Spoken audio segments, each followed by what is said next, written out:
Kachi's younger brother, Claudio Kachi. He's taking on the Dutchman Yannick Pongers. And over on table 3, Roman Hibbler up against the young Karl Naderberg. So there's some big matches in this losers bracket, Tim, already. It just goes to show the quality of the field that's out there.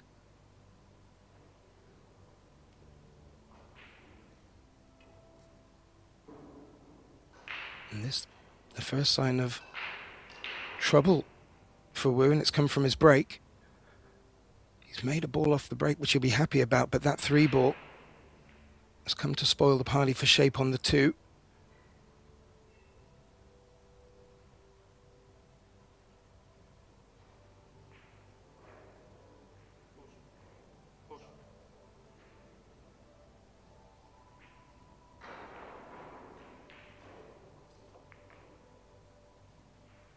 Well, one of the rare visits for Lucatus at the table.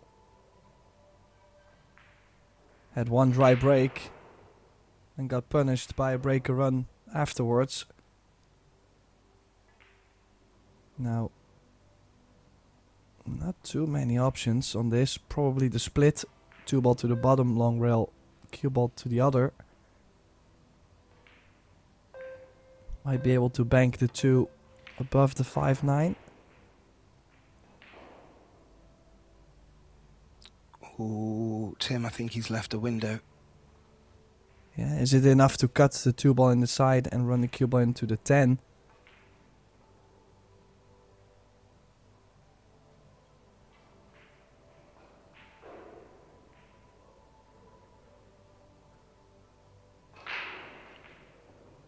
Looks like he's going to run into the 10 if he does.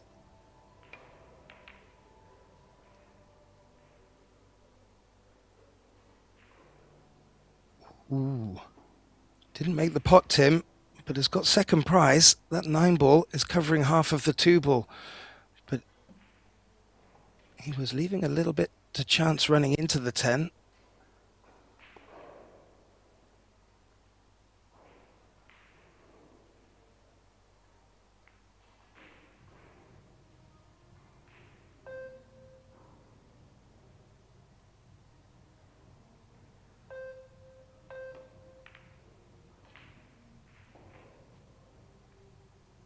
Oh, got himself into trouble there. That's Obviously, unfortunate. he did not call the 8, and pocketing a ball uncalled gives your opponent the option to either give it back, play it himself. Well, who clearly found out that he wasn't going to be playing from this position.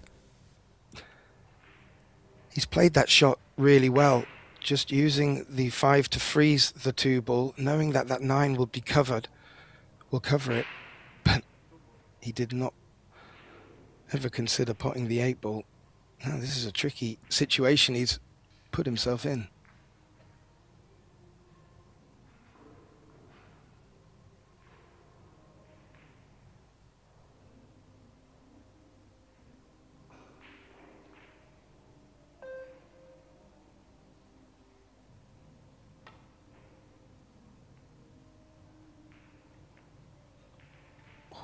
That was the thinnest of edges, Tim.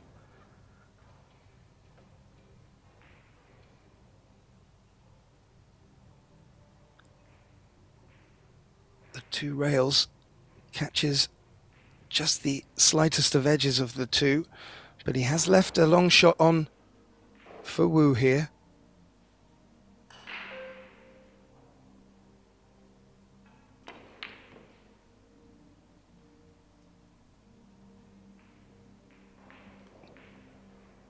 Well, that was difficult enough, but playing it at that pace, wow. It was always going to be tough. Will this now be a chance for Demetrius? He's not had many at all in this match so far. He's come to the table with not too much at all. You might feel he needs to attack this.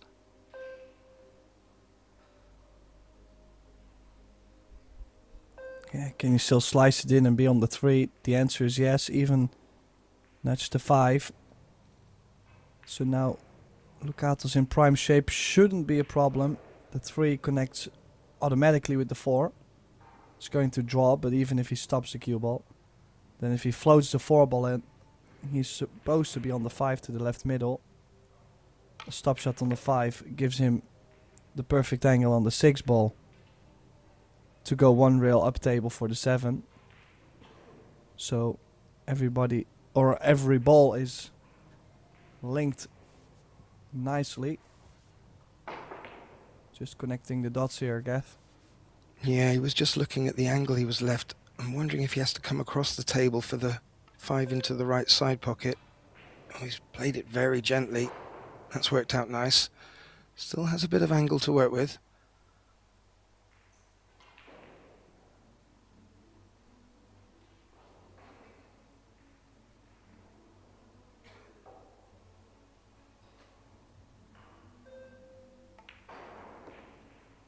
Well, Tim, we know how dangerous Demetrius can be. He, back in 2022, went on a march in a Predator Open in Germany, winning the title there. But he doesn't really seem to have peaked that form again. Maybe a match like this could bring him back into step. He had an early exit from the UK Open not too long ago this year, and I was just a bit worried for him. However, that win against Viktor Fortunsky, 2-0, he must have played very well to get that result.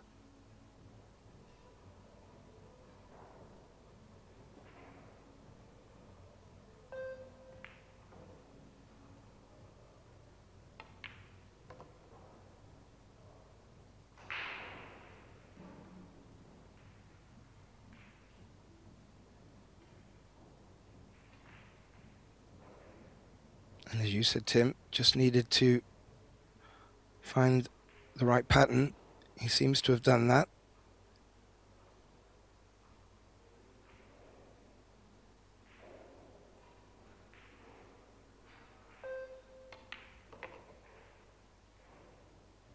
This will be a great response.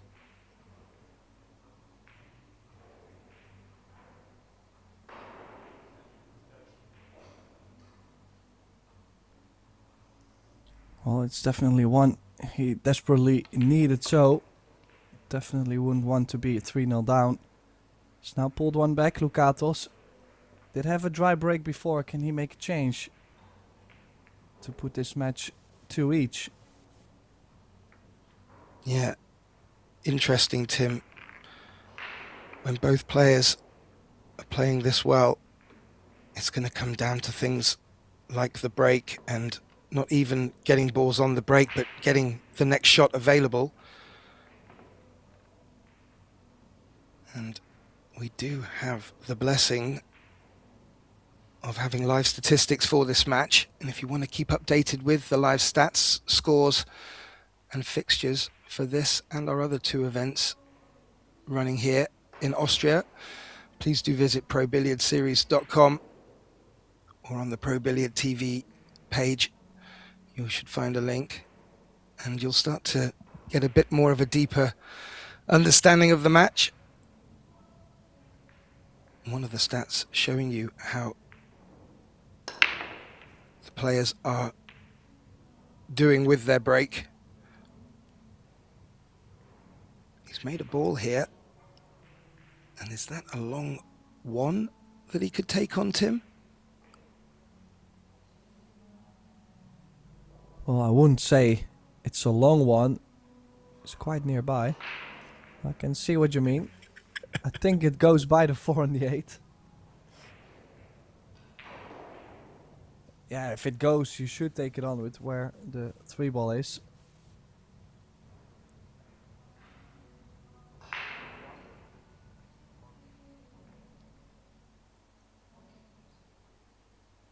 Yeah, I think that's what he's called.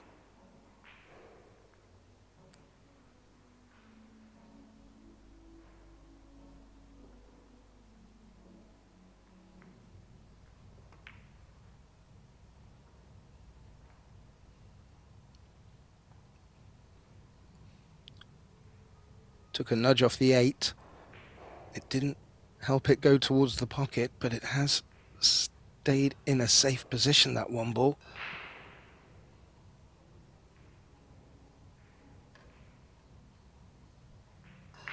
And Wu having a deep inspection from the top of the table. There's a lot of traffic to contend with there, Tim. Is there a way of coming around the left side of the table?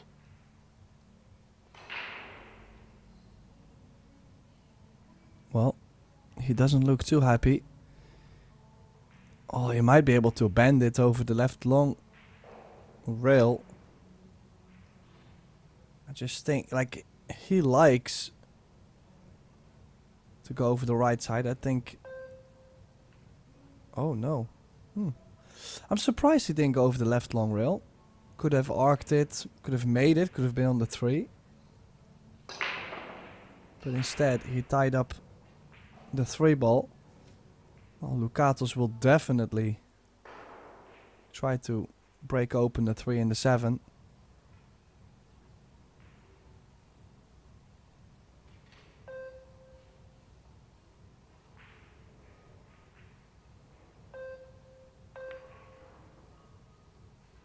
Yeah, I don't know if that was just showing respect to Demetrius in the fact that he was worried about selling out if he did go on the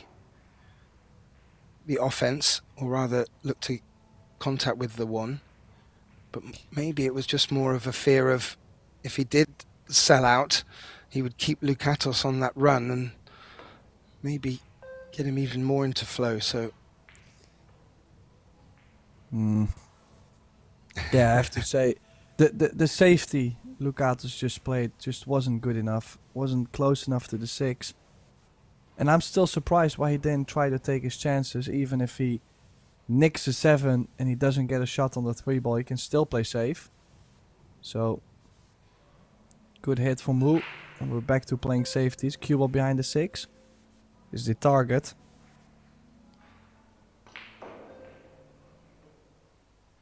That's not gonna do it. I think the 1 ball might be on. Enough to play the overcut.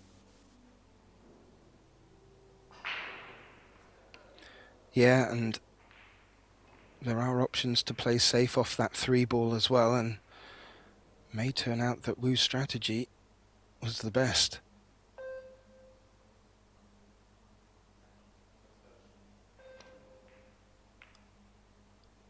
But I have to say, Tim, I had fear that once he played that shot and where the 1 was and the way the traffic was situated, quite rightly, as you said, one real good locking safety from Demetrius, and he could have even been considering the 3 foul rule and taking the rack early. Wasn't to be. And now Lucatos can have a look at this 1, but I can't see where the value is of getting anything to do with the 3.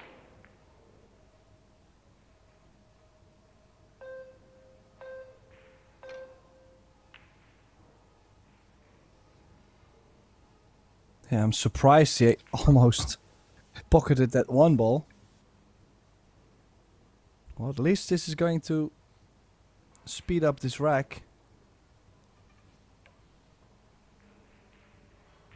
Yeah, I'm a little miffed with that shot.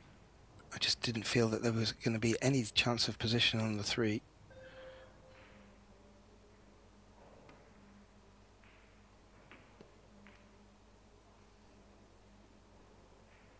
That might work. Well, he can play the 3 into the 7, follow the cue ball above the 4 and the 9.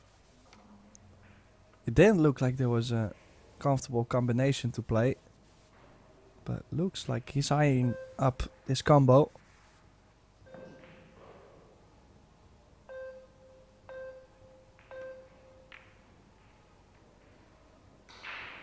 Ooh. Wasn't far away, Tim. Yeah, I have to say, it didn't look comfortable at all, but Wu was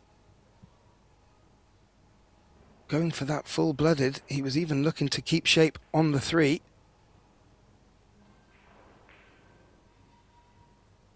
Yeah, very surprised. He really went for that. And look what he's given Lucatos. 1 good positional shot to get on the 4 ball. Oh, he's missed the open 3 ball. Yeah.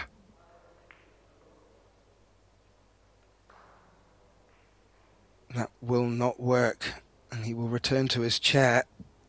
Now, looking at the 4 onto the 7, I'm not a big fan of that, only because if you contact the right side of the 7, the 4 may run in behind the 6.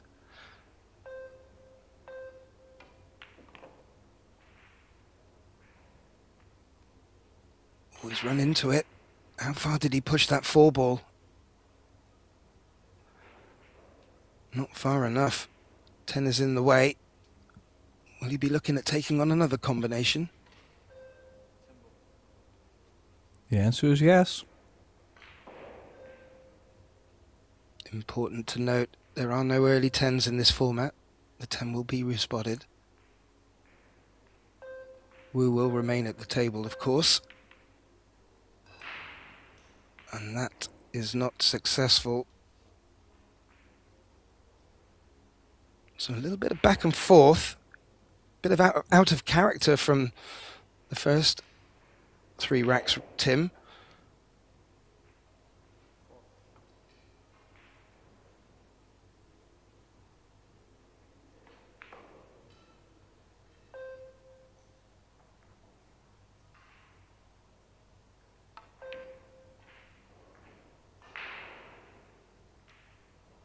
Not ideal still. His 4 might be on directly without the jump cue. Yeah, I even felt as soon as that shot was played, it needed to be played harder. That cue ball could have done with travelling a little bit further as well, but I think that's a miscalculation by Likatos there.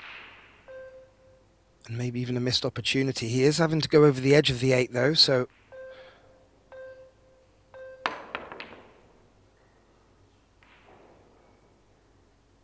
Good contact. Oh, and how has that landed for him, Tim?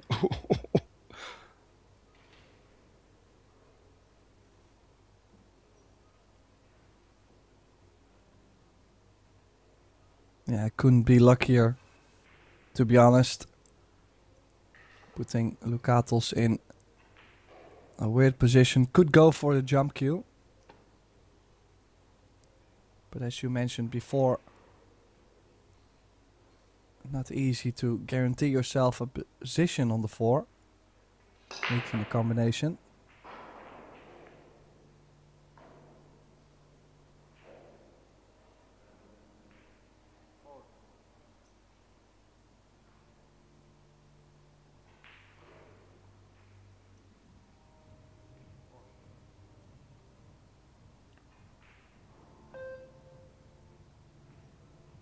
He's going 1 rail. There's not much traffic at the top of the table at all, so really wanted to catch the thinnest of edges. It was an edge, but a thick edge, and now Wu at the table. I thought the 4 may have come enough high enough to consider the cut into the side pocket, but it looks like it doesn't, so he's called the 7. I would suggest playing this with a bit more pace, but maybe he can hit it thick and hold the 4 there.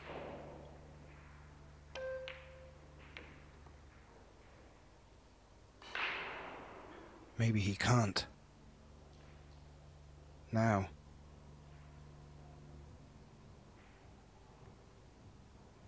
It doesn't really look like there's much room between the 4 and the rail. It's going to be difficult to play the kick and stick without a double kiss coming into play.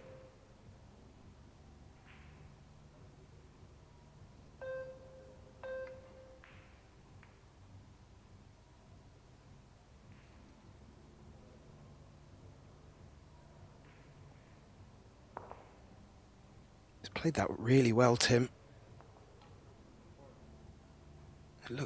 He made it look a lot easier than it was. Now Demetrius is looking just to hop over this 8 ball, take the 4 on to the corner pocket. He's got to keep that cue ball down on the table after he makes contact. he did so as well, but didn't make the pot, Tim. Yeah, and wide open.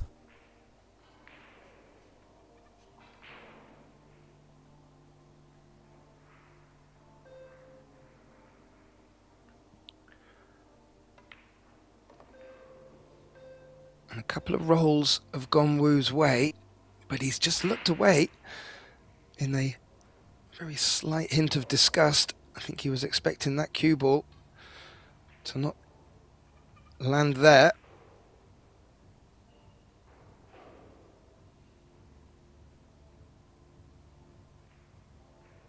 Can he push through here and leave the thin cut?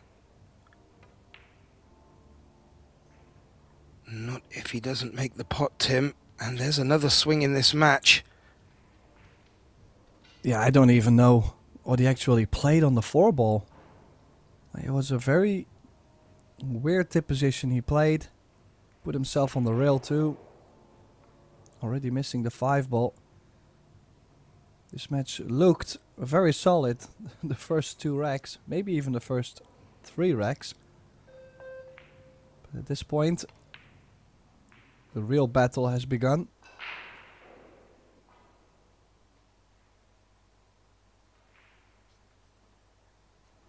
Yeah, and really all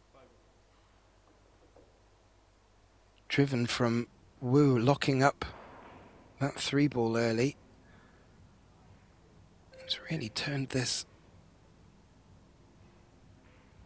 rack upside down a little, and the players just appearing to be a little bit out of sorts for the time being. And again, Wu getting a good bit of fortune. I'm not too sure if that's going to be denting Demetrius, or if Demetrius is feeling, well, I'm back at the table anyway.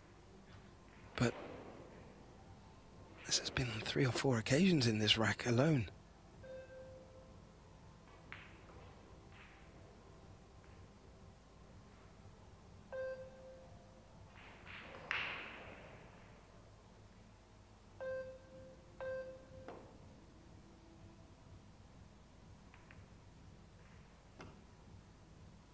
Oh, fantastic, or rather fantastic attempt to even hit the 5, but just not hard enough. And again, Wu back to the table with a good opportunity. He'll not be wanting to misbehave with the cue ball on this occasion.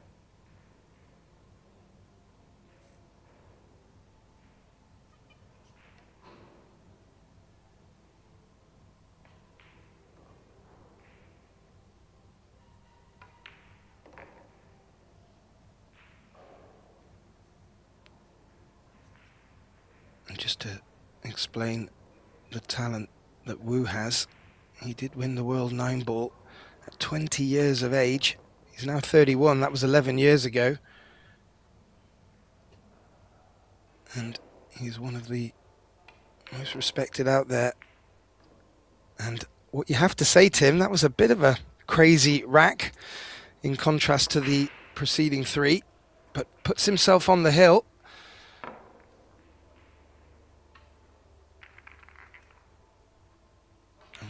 Have the break. As I mentioned over on our other tables, we are bringing you 2 live matches on table 2 and table 3. Some other matches out there of interest.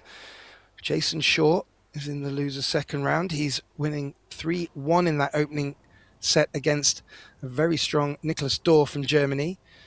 And Sanyin Pelavanovic has taken the opening set against Samba Stachowiak. And another interesting one just to keep your eye on is Tobias Bongers. He's 1 set up against a very tough Dutch Jan van Leerop. And that's a bit of a interesting meet. We'll keep you updated of more scores. That's a dry break. Dry break indeed. And Lucatos will have to make a change. Will have to be better. I mean, it sounds kind of brutal, but that's how it goes. Of course, he has been a little bit unlucky, unfortunate in a couple occasions. So first, good safety behind the 5 and the 4, maybe banking the 1 ball towards the 2. One thing I've seen is most of the safeties he does play, they don't really get the cue ball nice and tight. So in the worst case, it allows Wu to play the jump and get fortunate in, well, whatever way possible. Yeah, and with the quality that these players can jump, Tim, they really do not shy away from it either.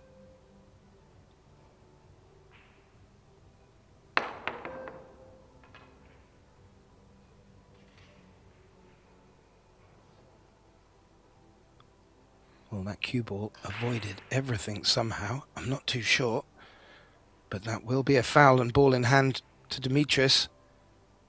I don't think there's an opportunity to take this one on, but there is certainly a good opportunity to play another safe. And let's see if he's going to take your advice, Tim, and get better cue ball if he does.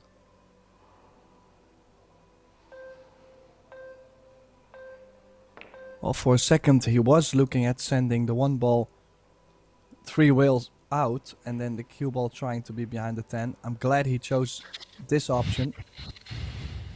But there's a 2 rail escape. And Wu does know his rails.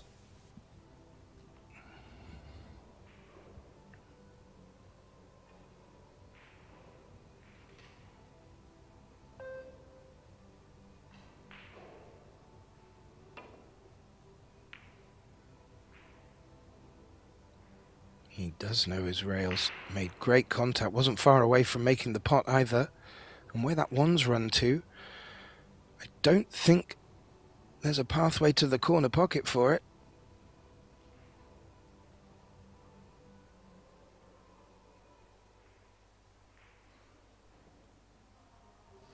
Oh, or is there?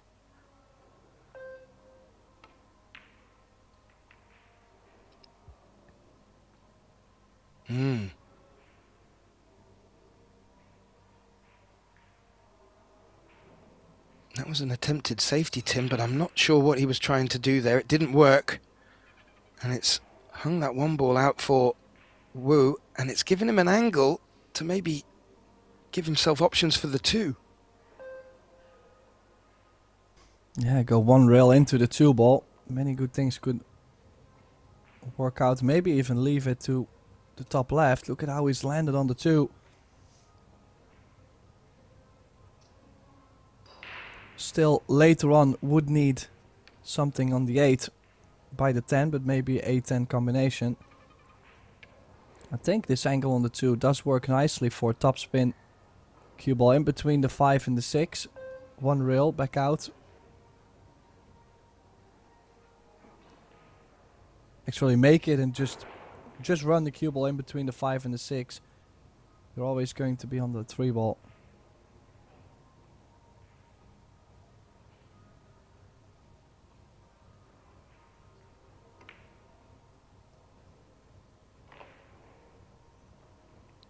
Oh, that's like threading through the eye of a needle. He played it through the window.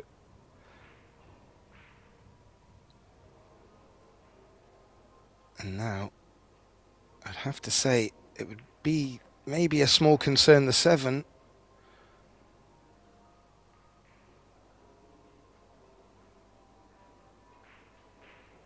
Sorry, the 7 to the 8 is what I was alluding to. I was just looking at the cue ball there. I was not too sure if it locked itself against the 5 and took away the shot, but it hasn't.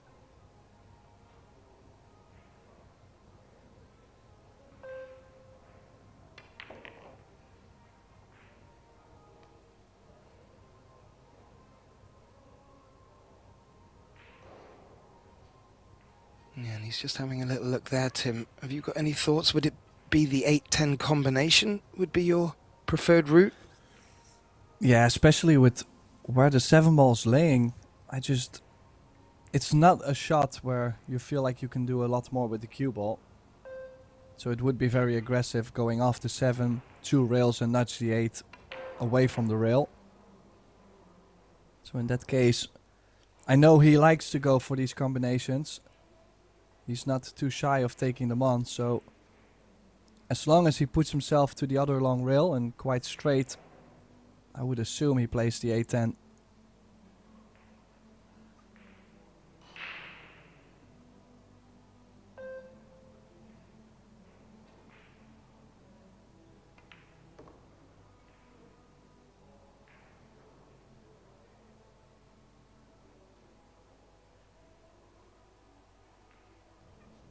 Well, he is pointing at the short side of the 8. Is he playing for the bottom right?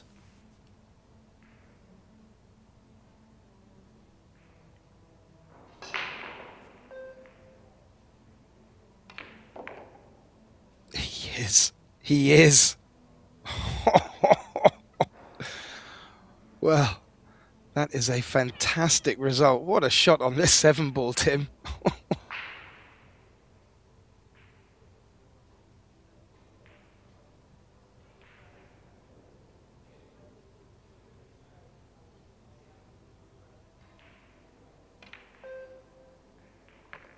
Yeah, definitely a set winner. That gives him prime shape on the 9 and 2 balls away from taking the opening set. And, well, it sounds rude. I'm not trying to be rude. I kind of feel like Lukatos was nowhere to be seen in this set. Will definitely have to be better in the upcoming to stay alive in this tournament. Wukong Lin taking the opening set.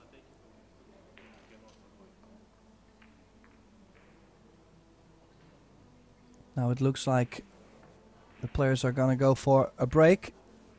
That means Catherine Davis, myself, Tim de Ruiter, we're gonna go for a short break too. And in a couple minutes we'll resume with the second set.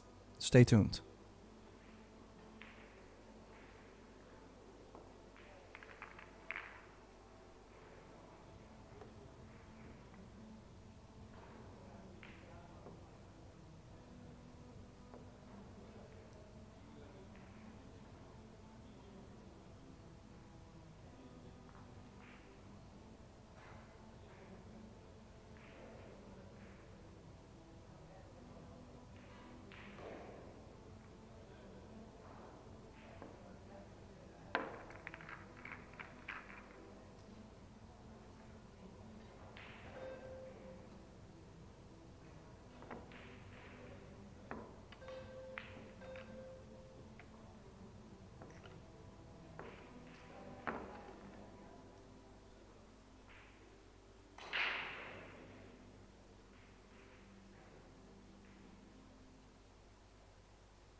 And we are back live from the hotel Alpina in Alpendorf, St. Johann in Pongau, Austria.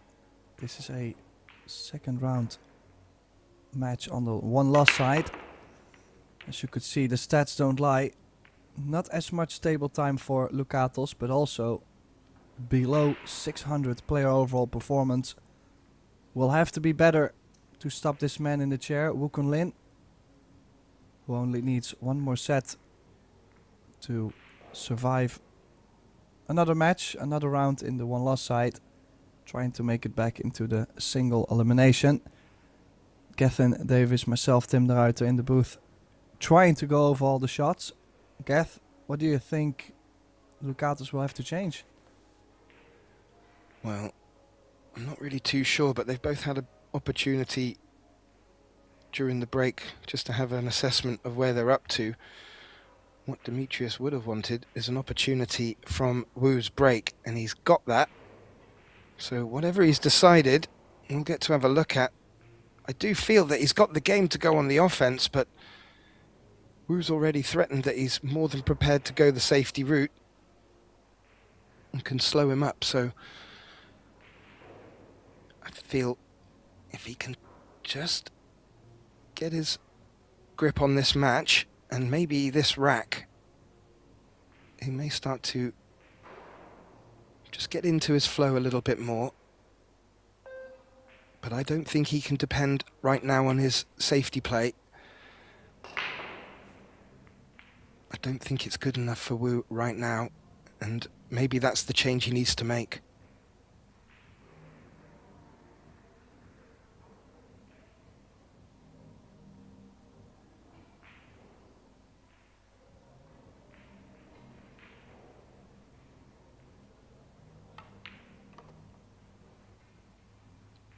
As I say that, Tim, he's got a very nice pattern out in front of him, especially as this 5 passes the 8. You would want to say, without the curse, that you expect him to not let Wu back to the table in this opening rack. And there it is again. Is it the earlier you do it in the match, the less the curse can work? No, unfortunately it doesn't work that way. If something goes wrong, it's us to blame, always, so. Well, this is indeed a great chance provided right after the break.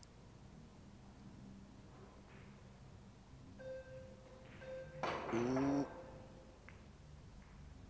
He's going to have to put a shot on this 7, I think. That's not much of an angle, Tim, to work with. You see, and just the look on his face is just caused by you saying that this was the easy run out. Well, maybe he's just putting himself in a position where he can give us a highlight shot. Because I think he's going to need to put some oomph on this one.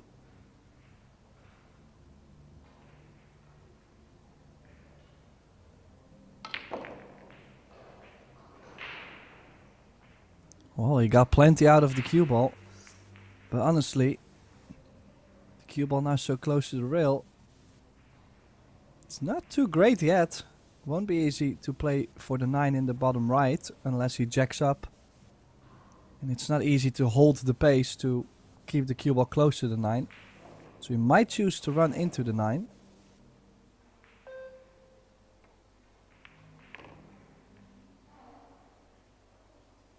Yeah, nicely picked out.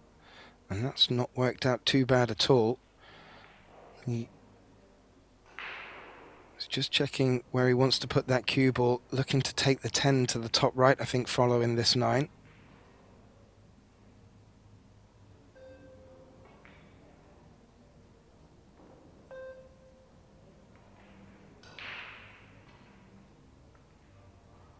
Oh, he needed to make the 9, Tim.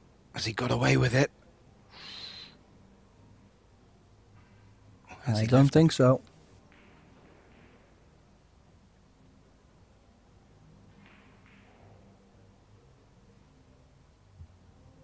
Yeah, it looked like he got himself back in position after that shot for the 8. But having to run into the 9 was always going to leave a little bit to the elements. Well, how about this for a mistake? Trying so hard to bring the 9 ball above the 10. Moved over a diamond further.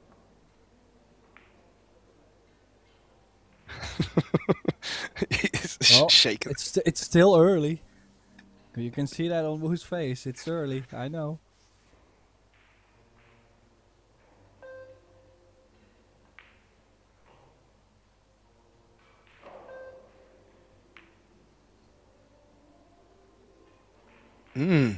I think he went for that, Tim. Yeah, this was definitely not a safety. And what a surprising, like, from both sides, weird stuff happening. Yeah, I agree. I think the cameraman just did the job for us there, picking up Wu's expressions there. Both players just are looking a little bit out of sorts, and the opening couple of racks, it looked like they were both going to just take every opportunity and run with it, and there was that little cruncher in the 4th rack, and with Wu pushing the 3 safe up against, pushing a ball safe up against the 3 rather than taking the escape, and not too sure if it's ever returned back to that opening rack fever.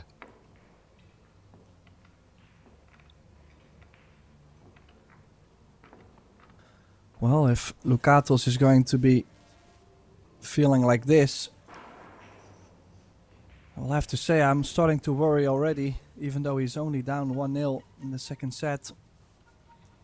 Things really not looking great for the Greek, just with the way how he showed up to this match. Yeah, that's a good point, and there is so much, as you have taught me even, Tim, to the mental side of the game, and even sort of coming in, just giving off the vibe to your opponent that you're not feeling. It can benefit your opponent and give them maybe a little bit more belief when sometimes it's not necessarily working for them either. Well, you mean this kind of belief where they make 3 balls on the break with position? I mean, yeah, but this is also something that, you know, this is caused by putting him back at the table so soon. Okay, the cue ball was running towards the side, so really could have scratched. But in the end, it's Wu shooting. If he can get from the 5 to the 6, he might run away with it again. Yeah, as you can see there. Decent break sets, though.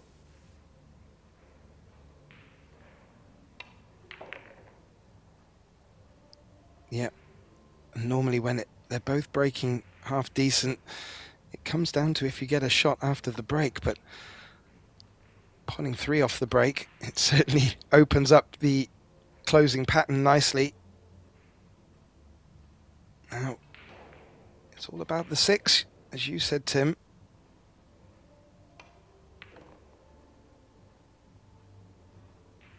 That will work nicely.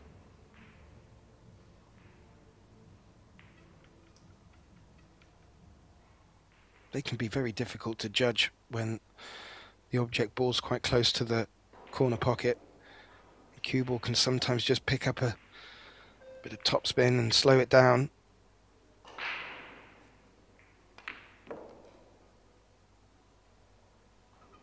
He's thumped that one in.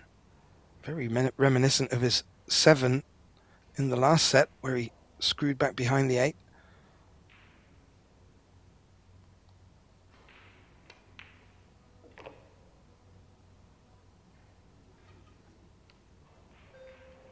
And I was saying, Tim, it had yet to feel like the first rack fever we were greeted with from Wu. And I think it's just come back.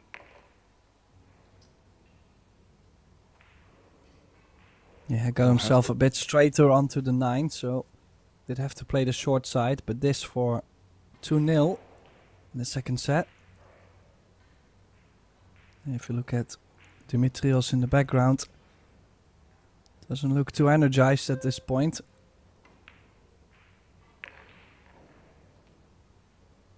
Down goes the 10.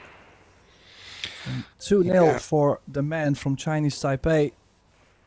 Only needing 2 more to survive this match. As you can see in the background, just before the stats came up, that's the match between Cledio Cacci and Yannick Pongers over on table 2, being brought with comms with our dear colleague Mark White. Cledio has taken the opening set in that match over on our other stream table. Well, that's table 3, a matchup between Roman Hibbler and the young Karl Naderberg. Roman Hibbler's just taken that opening set in a hill. So, match is very much underway.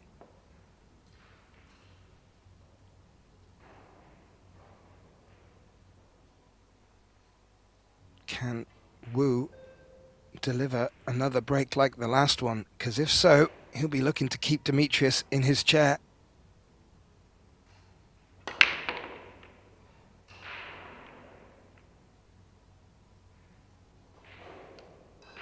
Well, the answer is no.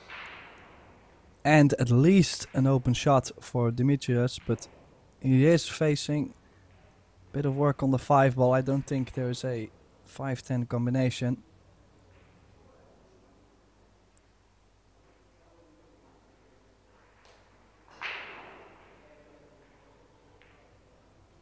Yeah, there may be a very small window to be able to play the 5 into the bottom left. But this 1 ball is not necessarily the easiest of openers. Needs to get into this to hold for the 2.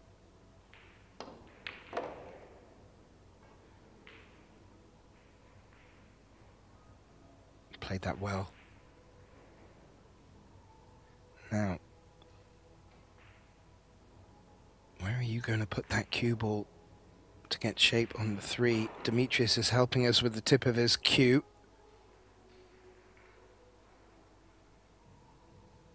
This is not a straightforward run out here presented to him, Tim. There's a lot of work to do.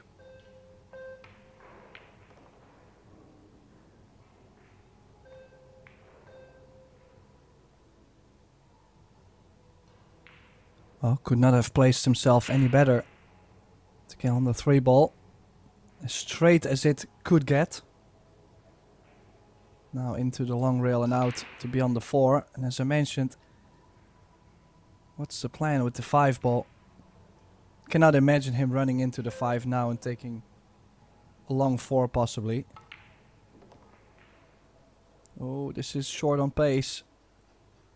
Well, you could say short on pace or perfect to the corner, but yeah, you can see he's not happy, so he was not playing this. However, there may be an opportunity here to be able to draw back for that window I was talking about on the 5. Demetrius had a quick look. He didn't get down and inspect it any closer, so I don't know if that means it's on or not.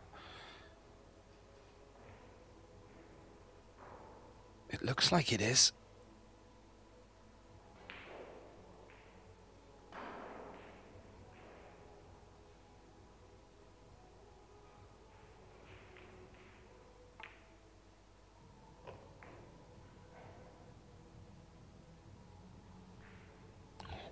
Well, we are going to find out if this goes, but from this top view, Geth, I'm a bit worried this might not go, but Referee will be watching close. Got a feeling if he nudged it. Yeah, he's not playing for it, Tim. Right.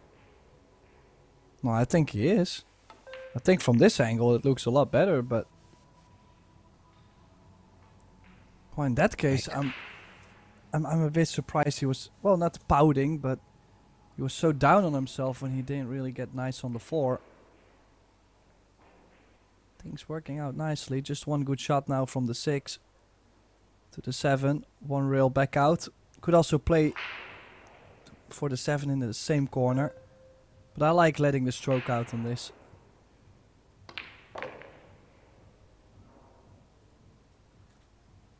Just like Yep. that. Yep. And very reminiscent of our first opening set, Tim. Wu taking a commanding 2-0 lead. Demetrius digging deep.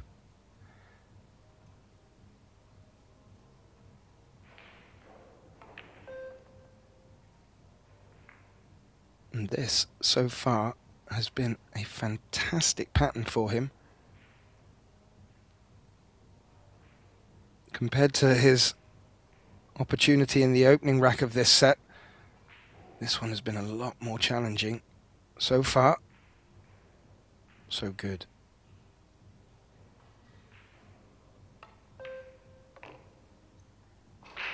Well, looks like we're going for the exact same scoreline as we had in the opening set.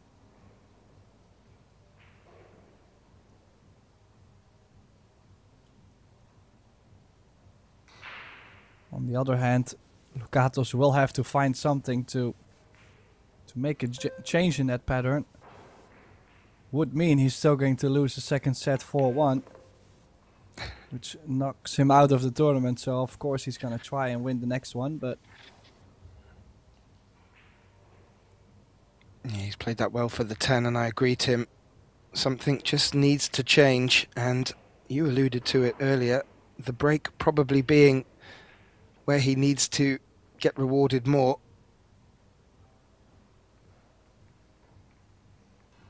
But if you look at the table here, it looked very, very challenging. And even with that misposition on the 4, it's worked out for him. And if it was ever to give you a little bit of confidence, a clearance like that should give it. And maybe we'll have a little close-up of Demetrius's face as he comes to break now, and he might be looking a little bit more happier with himself. well, his player overall performance almost double from the first to the second set. Wukun Lin definitely solid, 8-20 over the whole match. But yeah, we've seen some strange misses, weird things happen. 2-1, Lucatos breaking. Orange BK rush. Perfect break. No future on the 2-ball though.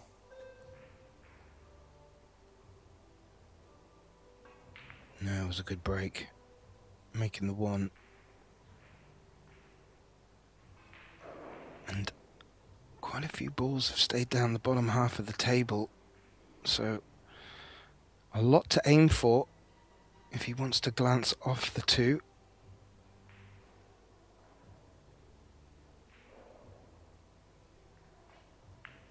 I mentioned his break, Tim, needed perhaps to have a little change. I think I missed the obvious one there, which was his safety game. Has probably not been up to par from what we would expect from Demetrius. And there was a little nudge then on the 2. Just wondering if that's popped it over.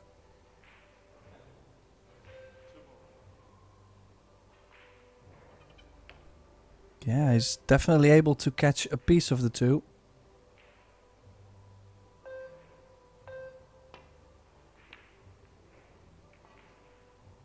I think he called the 2-ball possibly off the 6 or the 4.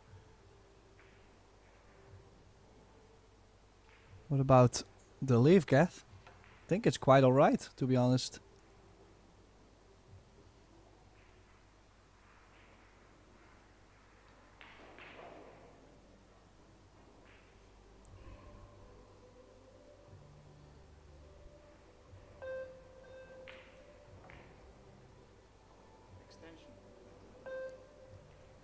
Well, we must have had some connection issues. Quite sure Gethin will be back.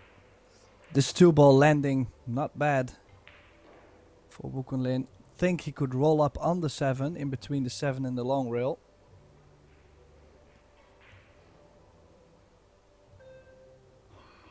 Could also clip the 2 into the 7 and the cue ball 2 rails behind the 4 and the 6.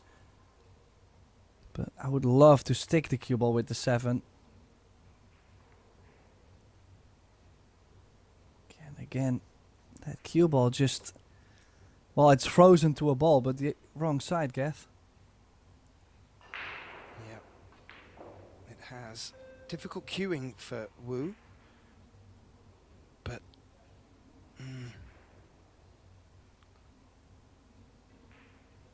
he could put Demetrius in trouble here.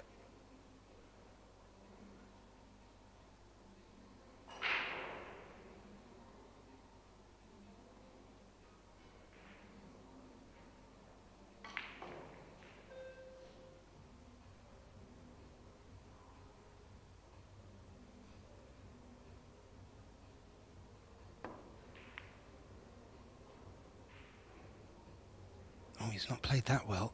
He looked to bring the 10 into play. And this really needs to be an opportunity for Demetrius to put Wu in trouble. I'm not sure the offensive shot is really on for him here.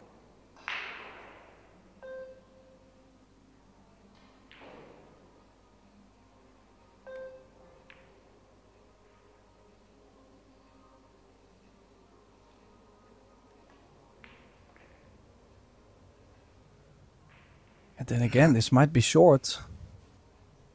I think it is, Tim. And that's really been a bit of a letdown for Demetrius. He's had a couple of good opportunities, not just here, but in the opening set, where he could have really swung the momentum. Let's not take anything away from Wu's ability to get out of safeties, but as you pointed out, and it's something that we sometimes often speak about, Tim, if you can get that cue ball locked to an object ball, it just eliminates so many more options for your opponent.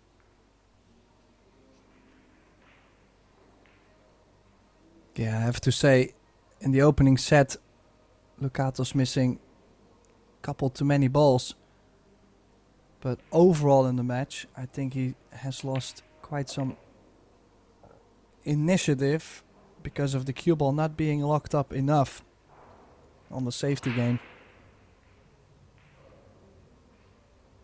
And Wu's made a couple of nice shots here to open the opportunity up, and where he's left the cue ball now, he's not going to run into the 9.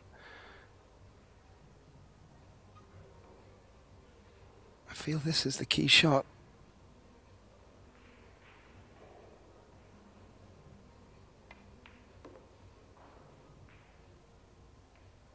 Oh, and this is usually where Wu has a really good cue ball and he's hooked himself. This is a rare thing to happen to him.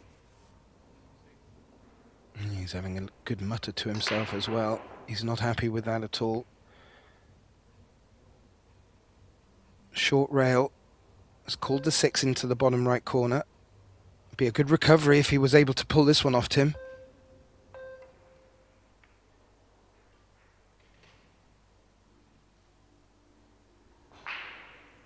Oh, I waited an extra few seconds thinking that 6 may drop. It hasn't. Deep in the jaws though, Tim. Yeah, but should be fine either way. Could go rail first.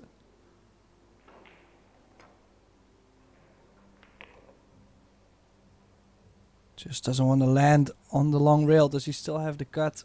Yeah, okay. I was gonna say, if he gets frozen on the long rail to that point where he doesn't have any cut, that would have been very typical for the match for Lucato so far. Now he can play this with kids' gloves to hold underneath for the 8. That's what he's gone for.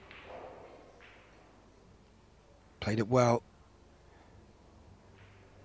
And we were talking about a change needing to happen because it was starting to take a similar shape to the opening set. It looks like Lucatus is stepping up here.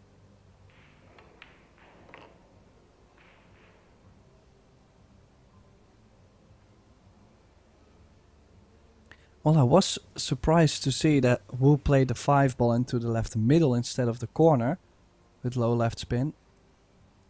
Still, as I said, usually runs a cue ball nicely using the cushions. So I was really expecting him to still be on the 6 either way.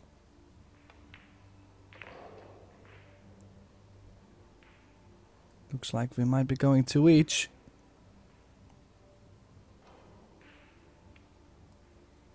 Yeah, and let's see if this gives Demetrius a bit of renewed vigour, because as you pointed out, he's been giving off a lot of disappointment vibes around the table, and whether it was the break that's made the difference, he's got the scoreline back to 2-2 and maybe has a different mindset now.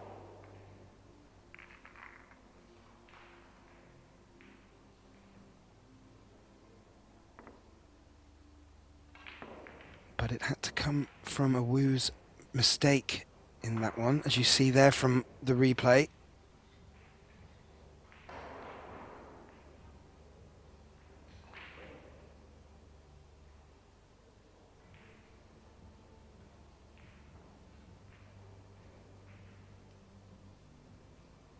I made a ball on the last break, Tim, but didn't get anything on the 2.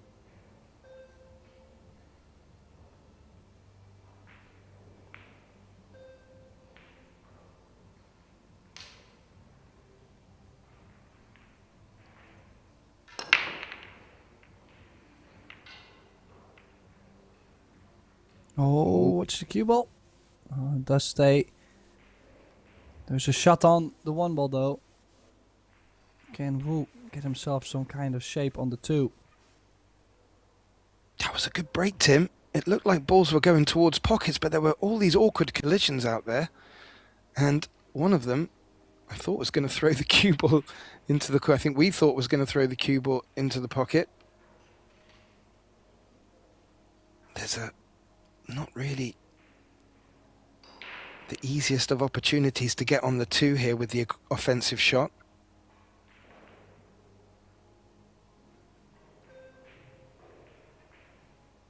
Can you come around through the 8-6? Would be a brave attempt to take on. Or even run into the 6. He's misstepped by quite a bit. Wu not looking Wu-alike. But look at where the 1 ball stopped once again. Has had quite some favorite rolls, or for him, nice rolls. Not so great for Lucatos, obviously.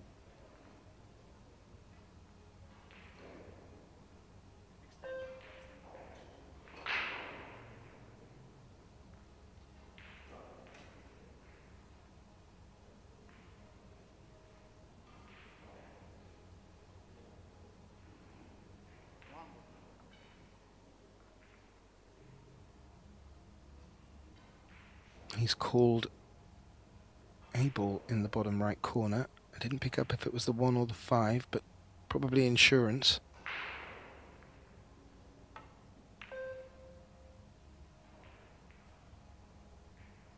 That's a good contact.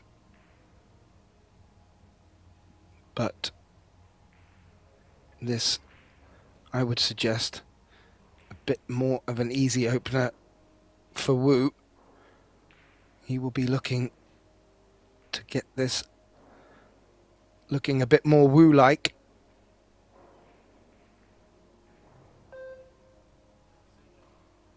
Bump on the 3 could be favourable if he does take this on.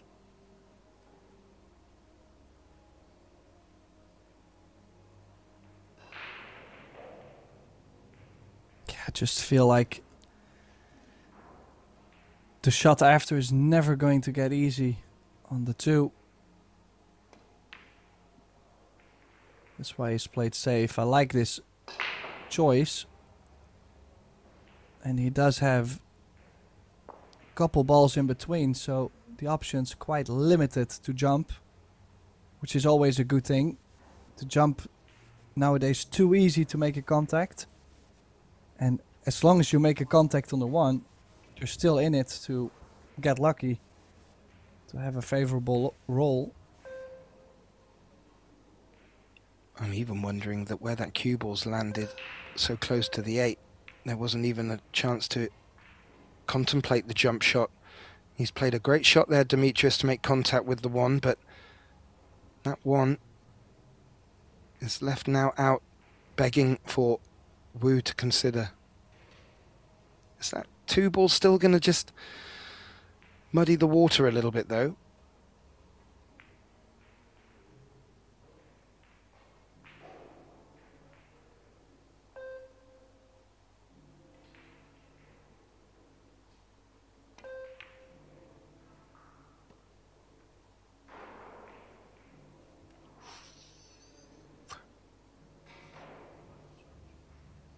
Well, I can only imagine that Wu was playing for the 2-6 combination, but as you can see, it's brushed off the 7, it's taken the energy out of the cue ball, and he hasn't got direct line of it.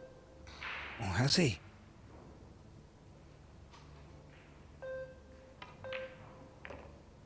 Well, apparently he did have the 6, and look at this, perfect shape now on the 2. I mean, he knows too that Lukatos is very close to take the second set. Obviously, the Taiwanese looking to close out the match.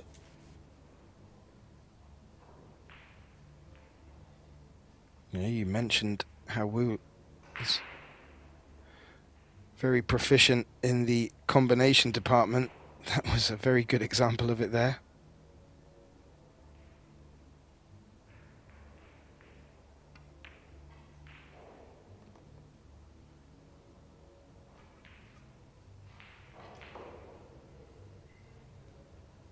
Yeah, again, things not laying too difficult. Just gotta make sure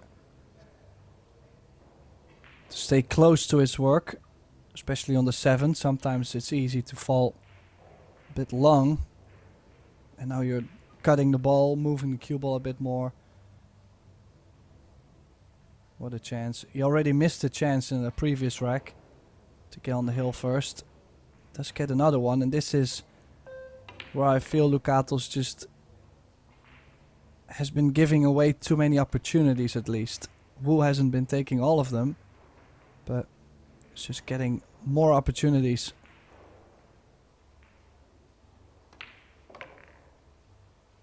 Yeah, and this rack here, Tim, as you call it, will put him on the double hill. I think something just disturbed him there, but it will put him on the double hill and mean that Lukatos has got to be in a must-win situation from that point on.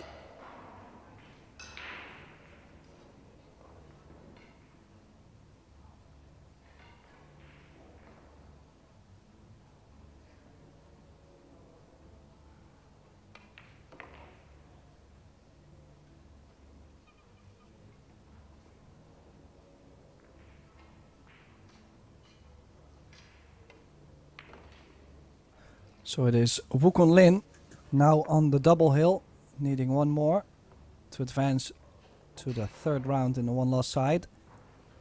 Lukatos needing 2 racks to stay alive to even make it to a 3rd and deciding set. Wu will be breaking. Yeah, it's a big mountain now for the Greek to climb, but he certainly has the ability to do so. And while we just look around the arena, we do have a couple of results already in. Sanjin Pelivanovic has won 2-0 against the Pole Samba Stakiewicz, and Simon Kural has taken, also from Poland, 2-0 win over Lorenz Hollenstein. And that's the schedule for what's coming up later today. We continue after this match with the Belarus Carrinho Women's Open, but back to Wu, possibly breaking for the match.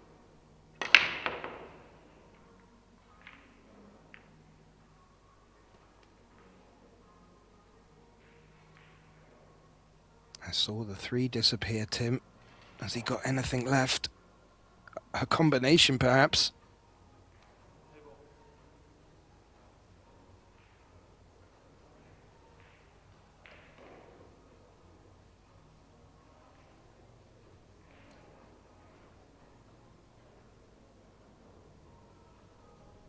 No, that combination, as you can see, the 8 ball needs to be cut into the corner.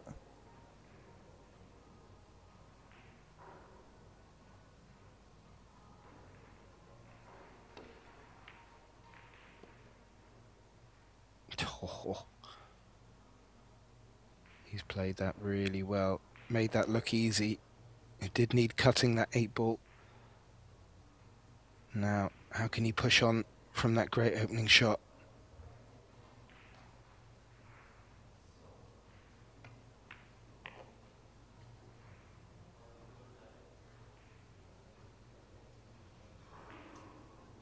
I don't know if you had a quick look at the schedule there as it flashed up, Tim, but there are some absolutely corking matches coming up in the women's division. We've got Jasmine Ushan taking on Ina Kaplan, Christina Tkach taking on Linnea Halmerstrom, and Savannah the Roadrunner Easter taking on Sandra Baumgartner. Will be streamed live for you on our TV tables today. That will be in about 35 minutes from now. Well, this might not be over yet. It's come up too short on this 4. We'll have to do something out of the ordinary to even get on the 5. He's gonna play this with low left, deep into the right long rail, and then arcing the cue ball around the 10 and the 7. That's what I think he was looking at. He does have the fluency on the stroke, can do a lot with the cue ball. But obviously not easy by any means, and look at this. Struggling with the stretch at the same time. Yeah, he can't get his cue low enough.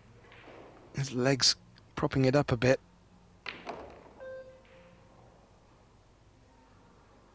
Oh, Tim, that's a great shot.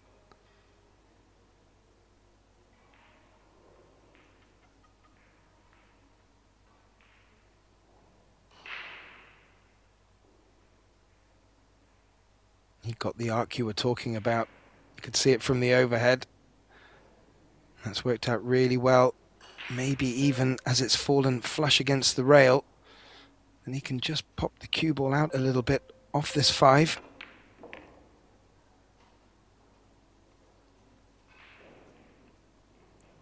Well, could have put himself straight on the 6 and to draw back for the 7 in the middle. He will have to play for the 7 in the bottom right.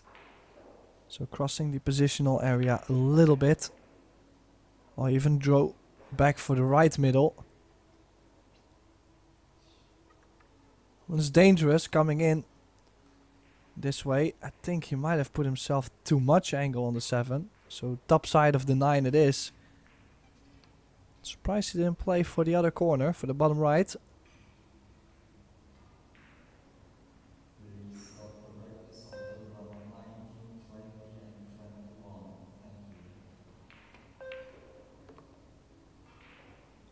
Yeah, last thing I'm gonna say about the 7 in the bottom right is any angle would have helped him to be on the 9.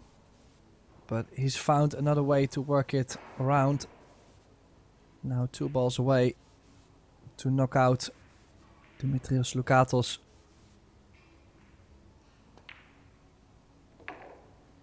Now don't forget, we do have many more matches to come on Billiard TV all the way live from Austria.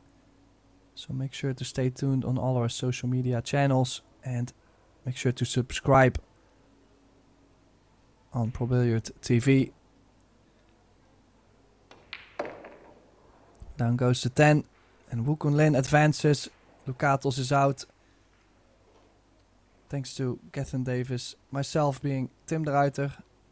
Thank you all for tuning in, and our next match will be in approximately 30 minutes. So make sure to stay tuned and we will see you soon.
fans, and hope you are locked in and ready for some world-class pool. And it's in. What a performance. Ladies and gentlemen, we have witnessed some absolute thrilling matches so far.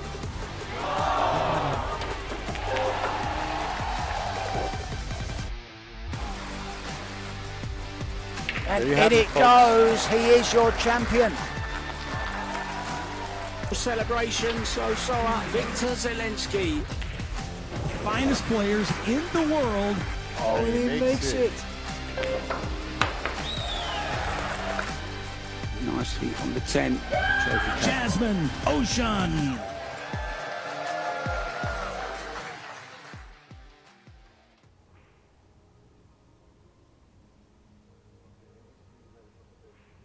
Good afternoon, everybody, and welcome back to the Predator Pro Billiard series. This time we are live all the way from Hotel Alpina, Alpendorf in Austria.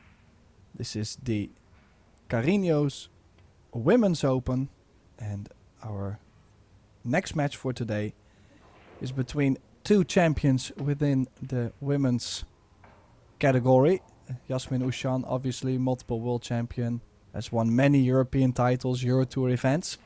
Will be taking on Ina Kaplan, one of Germany's finest, also has won European Championships and Euro Tours, so very much looking forward to this match. It's best out of 3 sets, races to 4. We are playing 10 ball, call shot, and in the commentary box, it's myself, Tim de Ruiter, gladly joined by my good friend and colleague, Mark White. Welcome back, Mark. Thank you very much, Tim. Yeah, this is a big game, isn't it? It's Jasmine's, well, opener, and it's a real tough one for her. She's only had the doubles that she won convincingly yesterday with her brother. They had a very, very good win. The lag was woefully short, though, from both players there. I did notice, Tim, but Ina did win it. And Ina is that kind of player, isn't she?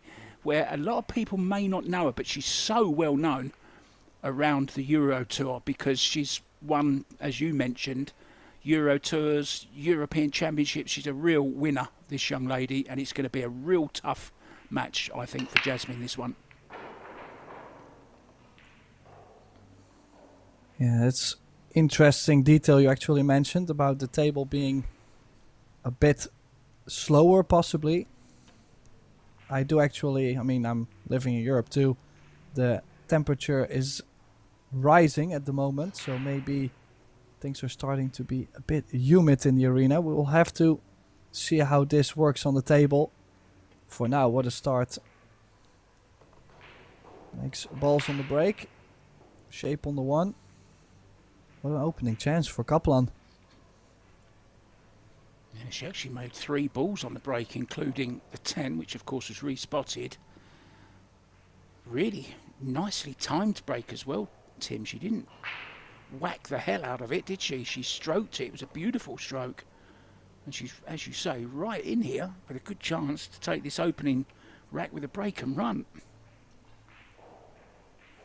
Yeah, sometimes it's not all about the power behind the break. Sometimes it can be just a specific spot, more the accuracy working on the balls.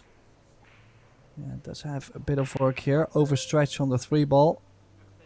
And well, she will have to play a good recovery on the positional side just to be able to go from the 4 to the 6 ball.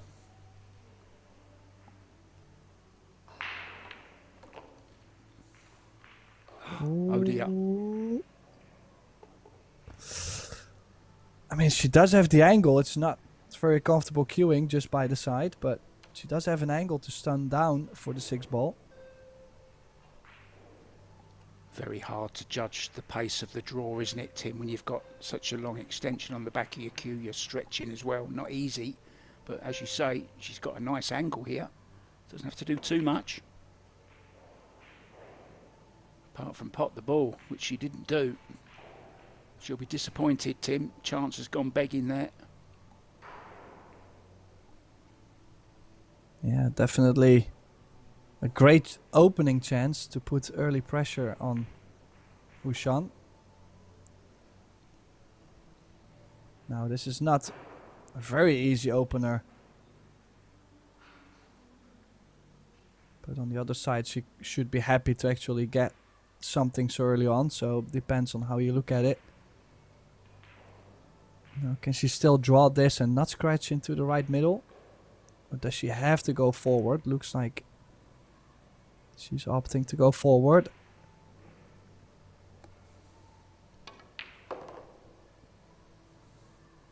Yeah, excellent opening shot. Needs a bit of a bounce off the short rail. Well, at least she has something. It's a big cut though, and the cue ball will be speedy. Maybe go 2 rails. Leave the cue ball to the left, next to the 9. Take more of a cut on the 7. Well, it was a glorious stroke for an opening shot from Jasmine there. It really was. Beautiful stroke. And so is that. This is good stuff. So both players coming out firing, looking as if they're warmed up nicely, Tim.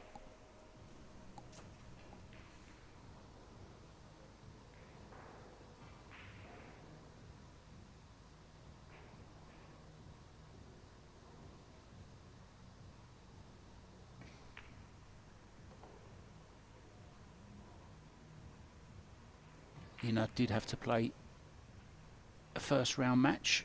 She defeated Cindy Keller in straight sets. Jasmine, a seeded player, of course.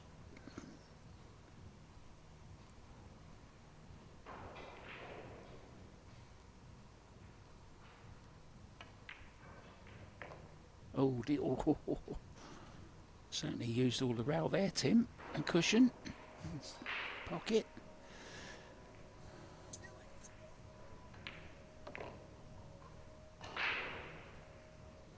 Nicely done.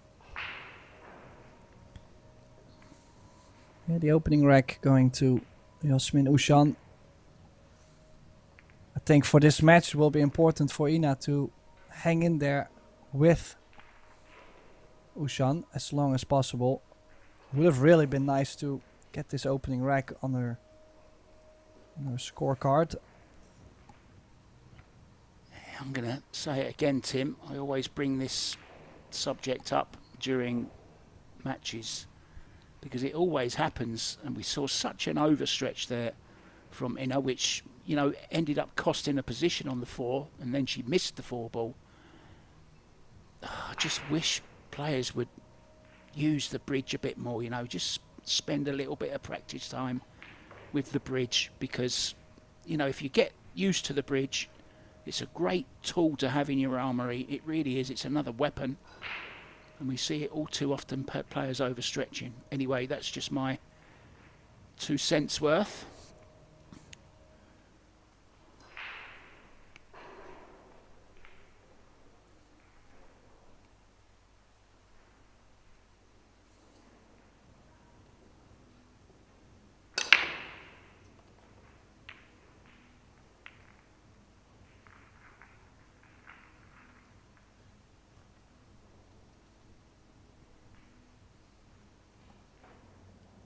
Yeah, it does seem to make the 1 into the middle. Not the squarest of hit if you look at how close the cue ball got to the scratch. But honestly, the layout, not too bad. Don't do too much on the 2. Bit more work from 3 to the 4. But the run out is available, so could double the lead.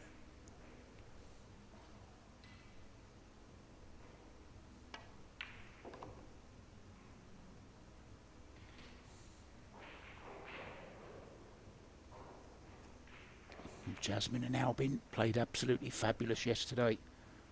They were just so in tune with each other yesterday. It was a pleasure to watch. I don't know whether you was commentating on that one or not, Tim, but I don't think you were.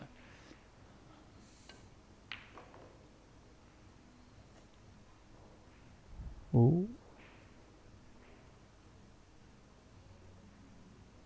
Now this could be tricky, Mark. I don't think she can play this with enough inside to run into the 7. And where else do you go to actually to still be on the 5?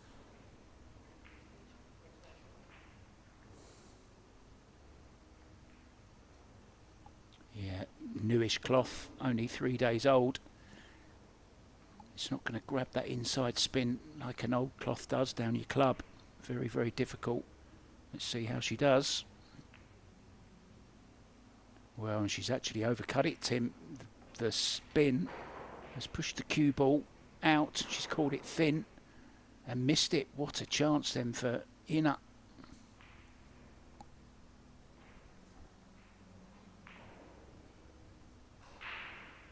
Oh, she's covered it though. Beg your pardon. A bit fortunate there, Tim. Is there a one pocket shot on here, Tim? Can she bank this four? Or is she kicking away? She's kicking it away. Oh, that's a little bit short. No rail either, was it? Oh, yes, it was. Well, she did go one rail at it, so she did get the rail. But the pace, I think she was maybe trying to run the cue ball off the long rail behind the 5 again. Looking at the pace, she played it. Didn't go for any distance and well, make the 4. This run out now very well available.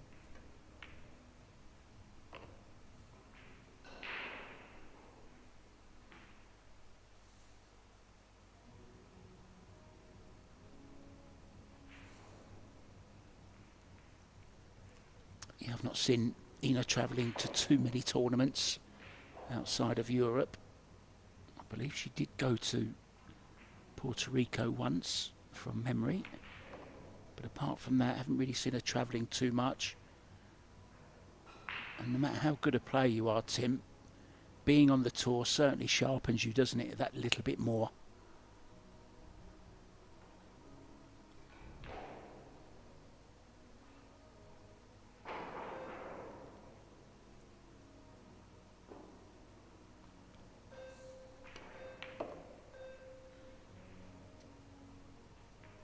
Oh no, cue ball.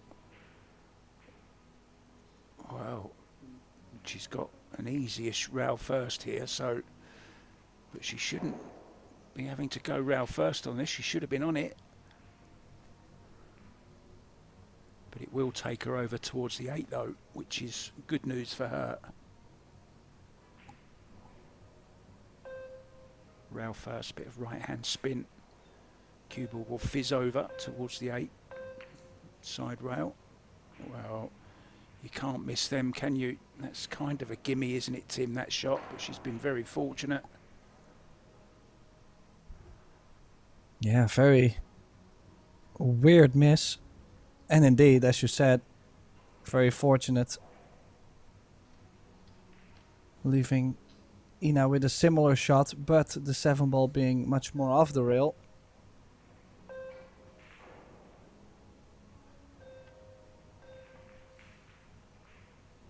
Yeah, and donated it straight back. I mean, feels horrible, you know, like your opponent gets lucky and then the next shot you play, you just offer it right back on a plate.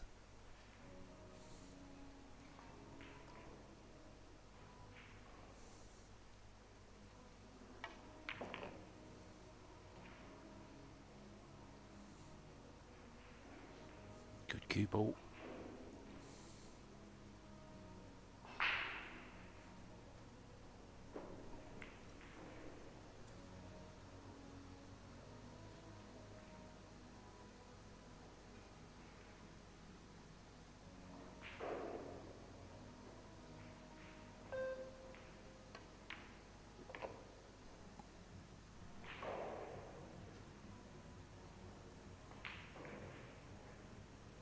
Now, Tim, are you drawing this or are you going forwards?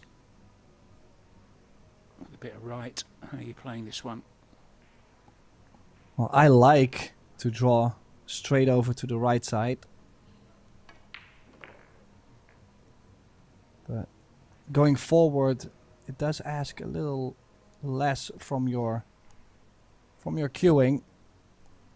But you're also going to leave yourself most of the time more of a cut on the 10 going forward. So a big cut, but this to double the lead, 2-0 possible for Yasmin Ushan.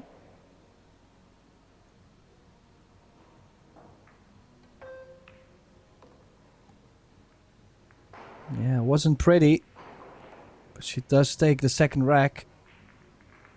And Kaplan in some early trouble in the opening set.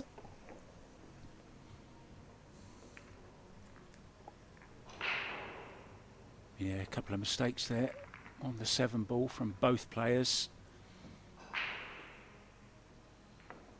Jasmine getting very lucky when she missed.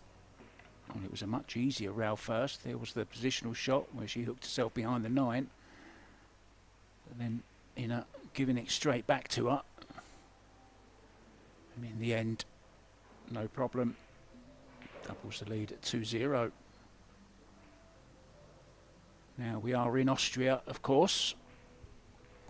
Austria well known for its, well, there's a lot of famous people actually have come from Austria. Never mind Albin and Jasmine, of course, we all know them, but of course Mozart, Amadeus, Johann Strauss, the waltz king, was also from there. Sigmund Freud, the great philosopher.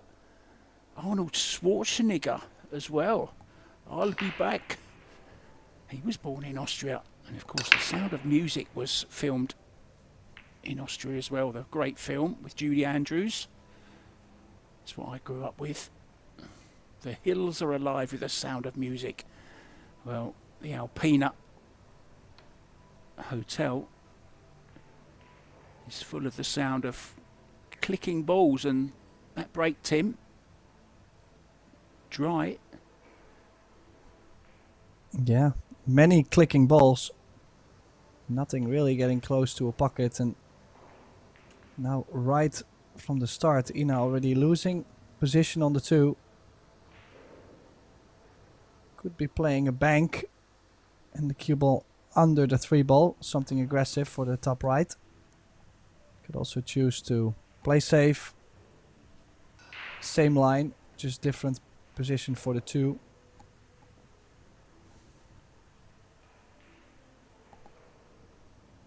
Does get the save, but with how close the 2 ball is to the rail, kind of have to fancy Johann to make somewhat of a contact.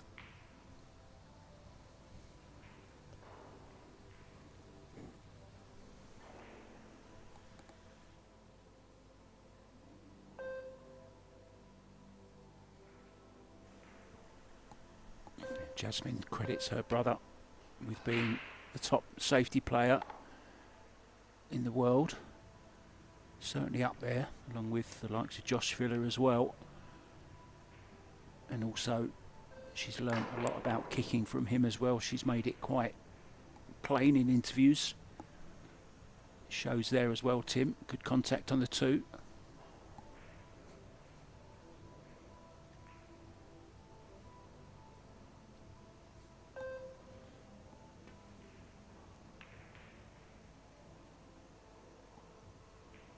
Sure about that shot.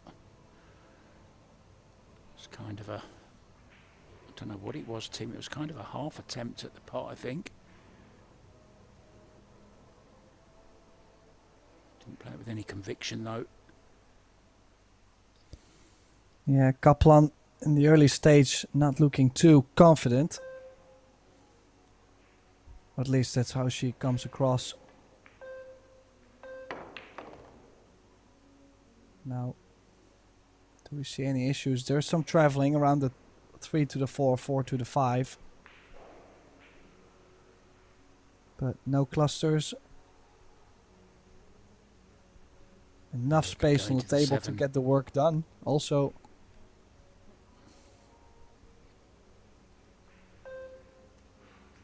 don't mind using the 7 here, Tim.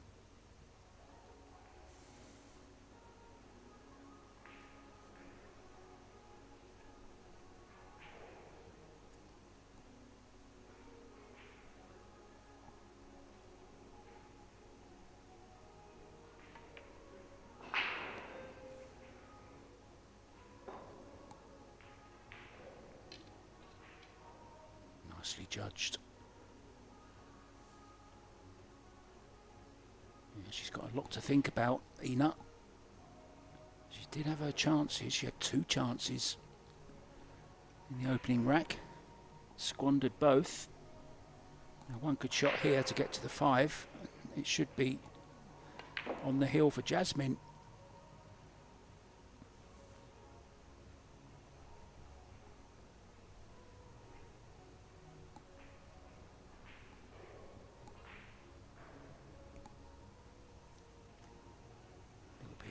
decisive there. The face that she pulled. Wants to go forward. Cue ball going the wrong way though. Could play it with a lot of right hand spin. And top.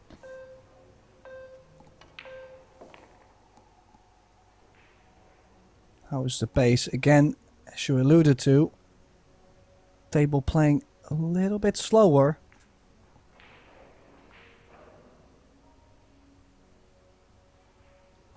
I mean, we've seen on plenty more events, we've seen these new Predator Arc tables. Actually, none of the players really... I mean, I see only good things about them. But one thing that is very normal for a table is that it changes a little bit under the weather conditions. This time, everything looking a bit slower. We've also seen an event where the rail's starting to pick up a little bit more pace. Natural things. And also things that the player will have to be able to adjust to.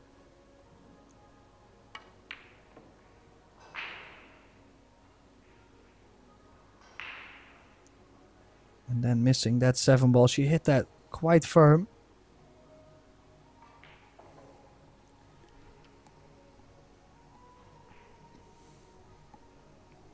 It's actually a little bit overcast in St.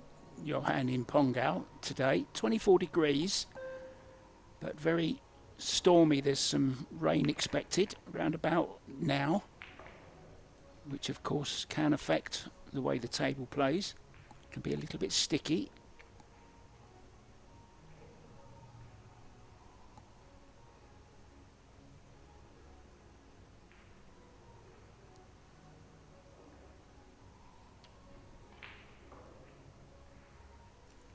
May sound a little bit bonkers, me saying that the weather outside is affecting the table inside, but it certainly can.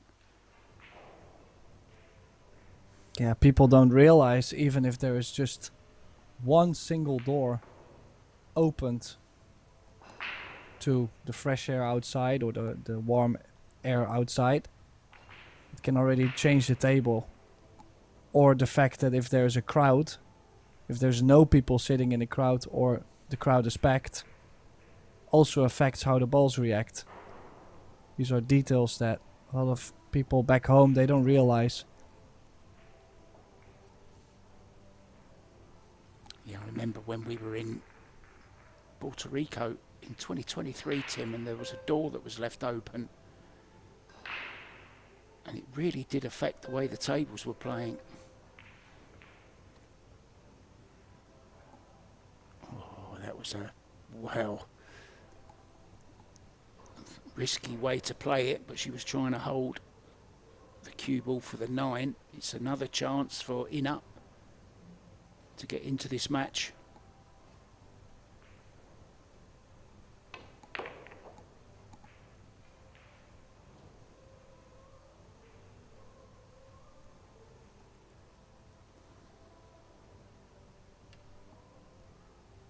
She had a shot like this earlier on the 4 ball, slightly different, but same kind of angle, and she's got to do the similar kind of thing with a cue ball as well. Oh, she's just going top, so she's not digging down. She's got to be careful here. Oh, made it off the right hand point.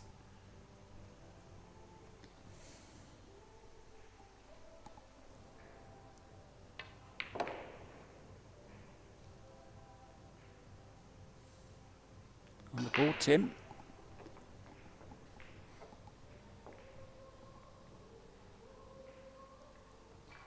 Yeah, so Kaplan pulling one back. This one was needed, to say the least. Hopefully she can get things going.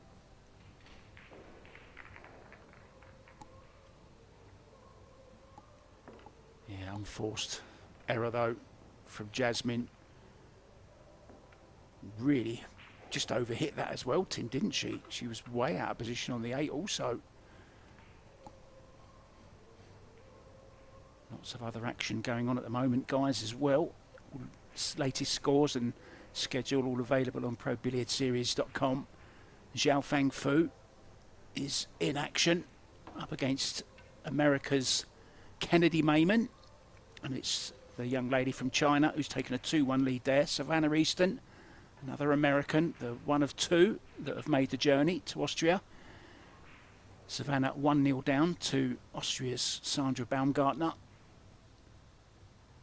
Chihiro Kawahara, she always slips in under the radar, doesn't she? She's 2-0 up.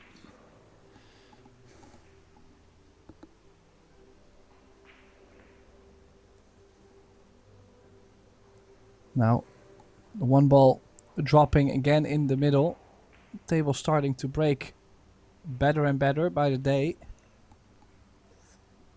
Just the position really after the break hasn't been too great all day so far. So push out, and I have to say, I don't think Yasmin will be playing this. This is a very thin contact. And what are you gonna play for? Besides a very conservative push the 2 over to the long rail and it's blocked by the 6. Just don't see much. Also kicking at this, the angle coming out of the rail sends the 2 into the 3 ball. If you hit it full. Yeah, she caught the side and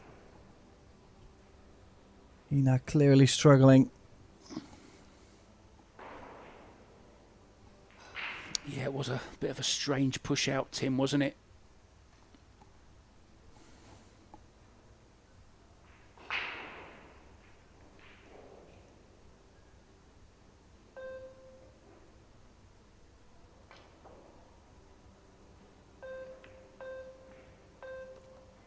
Yeah, one thing you could say for Ina is the fact that, of course, she has won many big titles, but she doesn't really play fully professional. She doesn't chase all the events.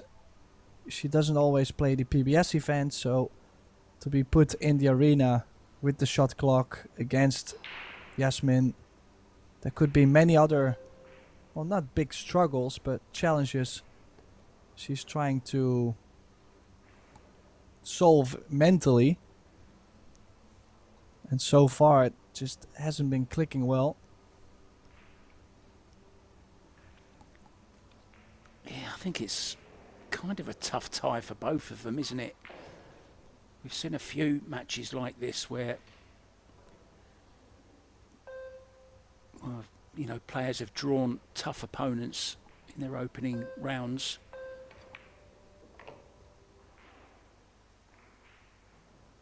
Another tough one going on at the moment is Linnea Holmestrom. She's been drawn against Christina Tkach.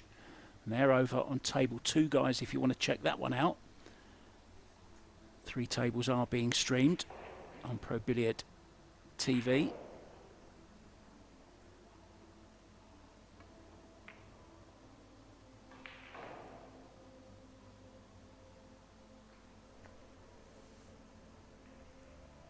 Nothing better than a bit of free pull, Tim, is there?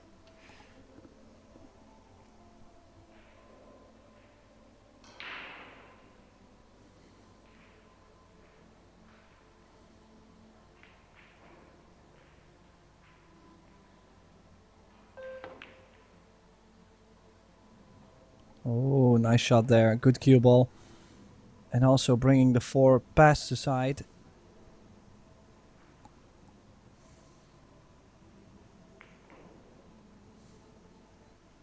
Yeah, 2 rails at this, I think.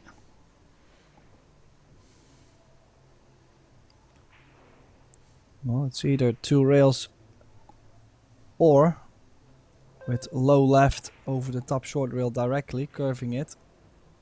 Here I think she's gonna play just not so much right spin. Nice contact. Where does the 4 land? Could be behind the 9. Well, the leaves have been very good. The only shot Ina has is thin on the 4. 4 into the 9. And the cue ball behind the 10 on the left.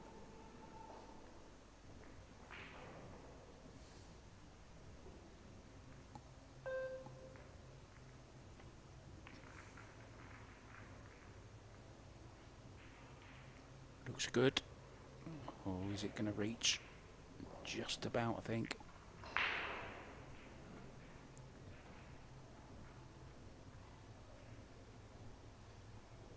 Could have a go at the bank here, Tim, with the short cue.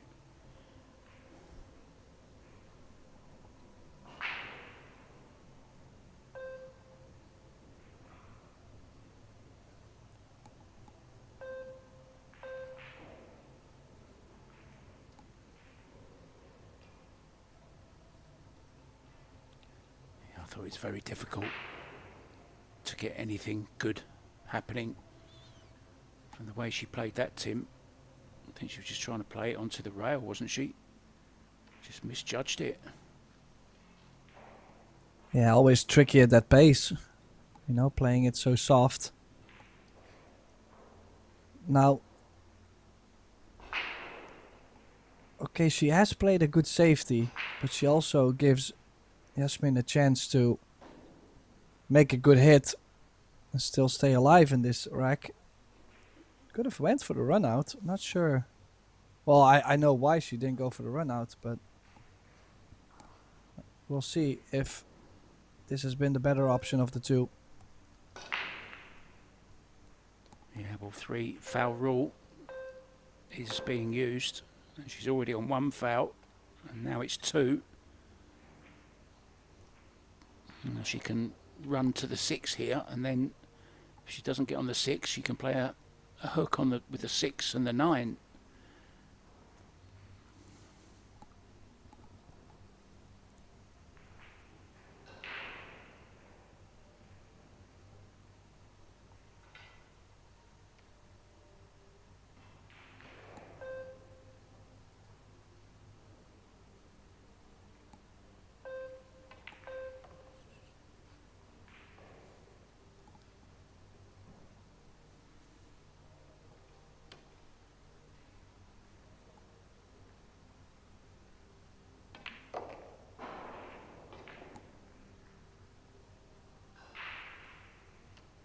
Oh, this is horrible.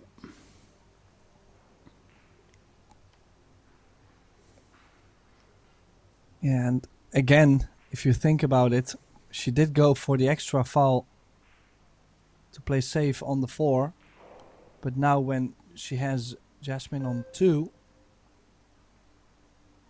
she's chosen to go aggressive, and I just don't think tactically everything has been in order. I just don't think this was the right way to play this rack out.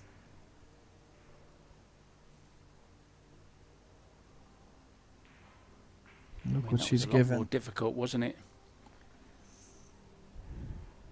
Yeah, the double kiss was very close, Mark.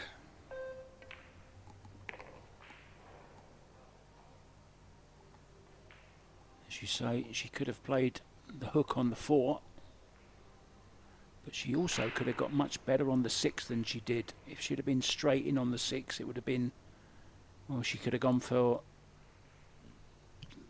the 6, or she could have played safety off of it. But where she ended up, both were almost impossible. So a chance for Jasmine again to get on the hill.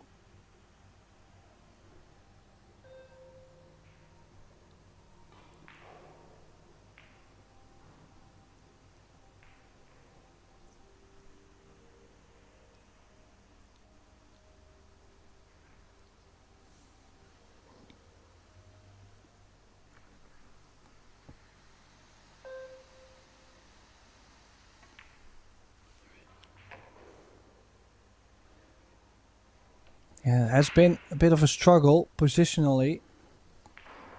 But this 10 to put Yasmin Ushan on the hill in the first set.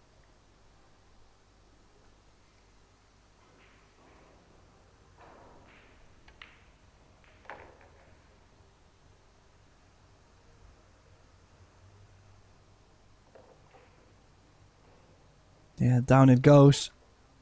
She'll be breaking to win the opening set. Ushan. Bit of a weird rack, and well, it gets tougher and tougher. As you could see with the 6 being so close to the rail. But This safety mistake brings Ushan back to the table.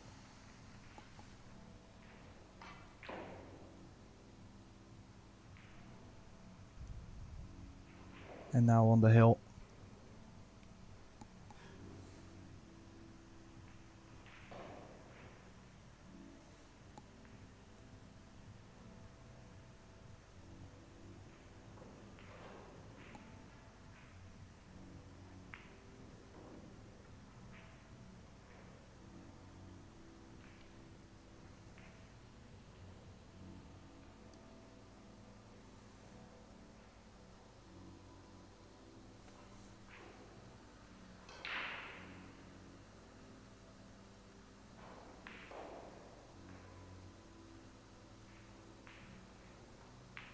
Looking to make the one into the middle. Again, the cue ball very wild. But the one ball drops. And is this two ball cuttable? And even if the cut is a bit steeper, the three ball is kinda over the middle. Could also play safe, thin over the left side. Bring the two ball above the 4 and 9-6. Maybe the cue ball towards the 5, or just make sure you get the cover.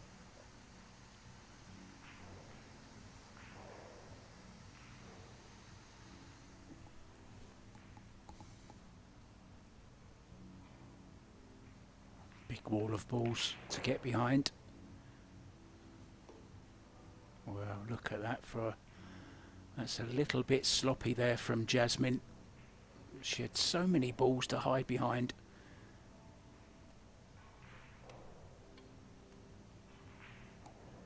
And she's left this chance now. Can Inna Kaplan get going and save this first set?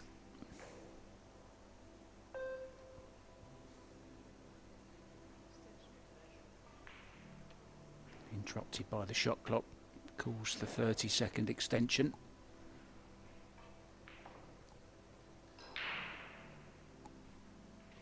I just can't get comfortable, Tim. It's one of those, isn't it? It's just a little bit in a betwixt the between place, that cue ball. But she's managed it well. Yeah, but now being on the rail, I'm wondering if she actually can be on the 4 and not run into the 7-6 or the 9.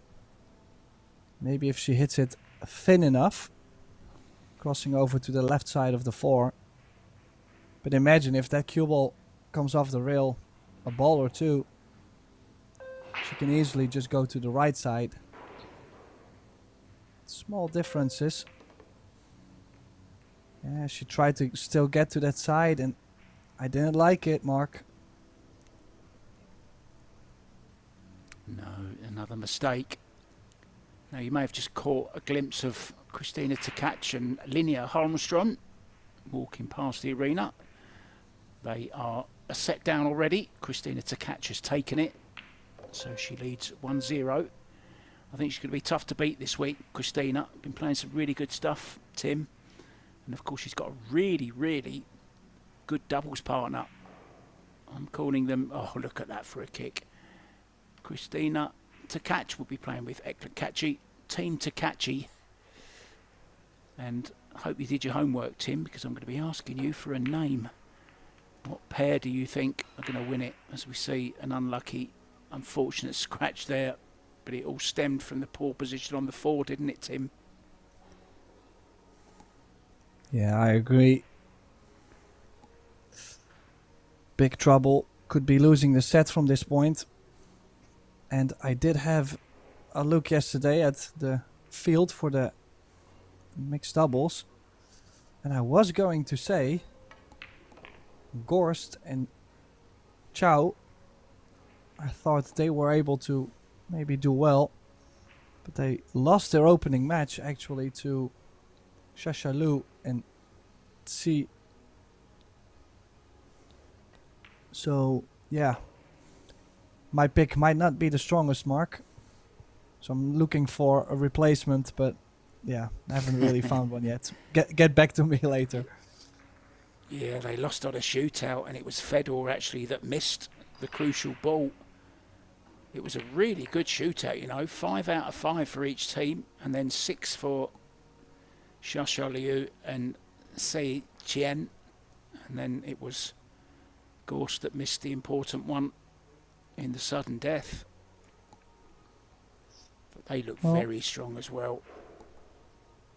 I think it's more fun to pick a pairing to do well that it's not a usual pairing in this event. Like Takachi and Kachi or Wang and Al-Qaeda, for example. I like this kind of pairing, so let me go for Wang and Al-Qaeda. Let's see. That's an interesting choice. Very, very interesting choice. Well, I'm going to go for Jasmine and Albin just because it's in their own country and they played so well yesterday as well. And they sounded really good in the interview afterwards. So I'm going to go for Jasmine and Albin.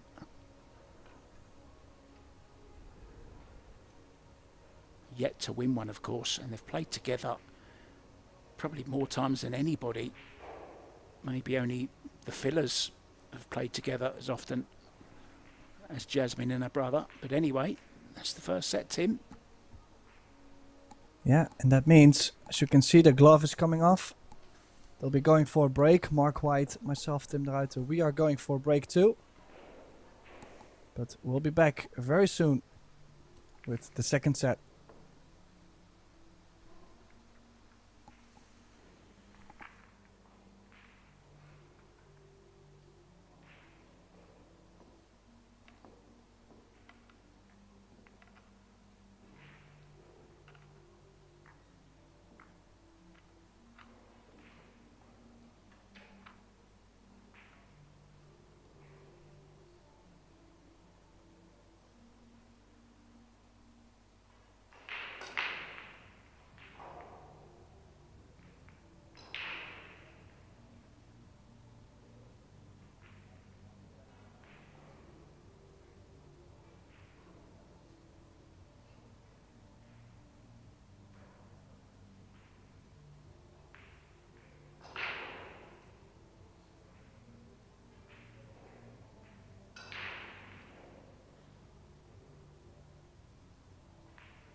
And welcome back everybody to the Carrinho Women's Open.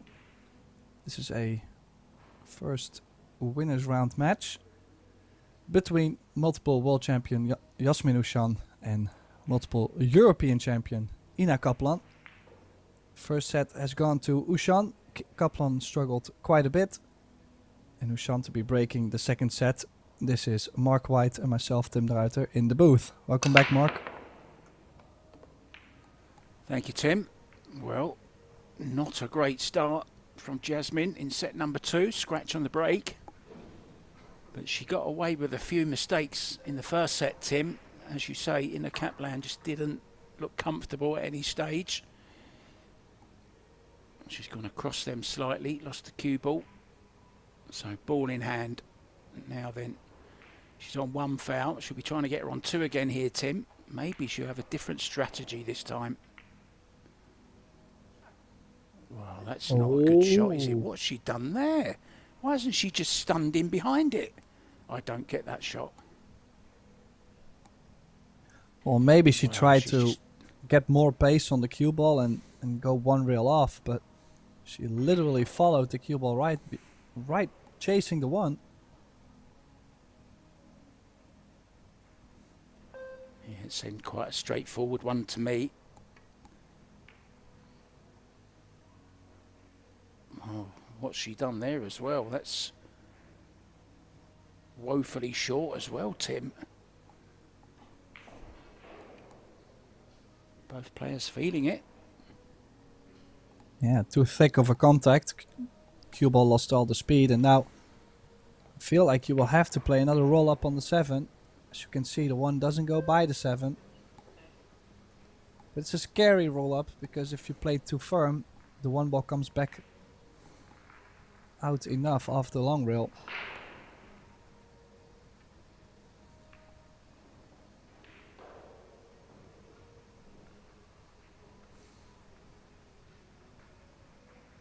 May have left the edge.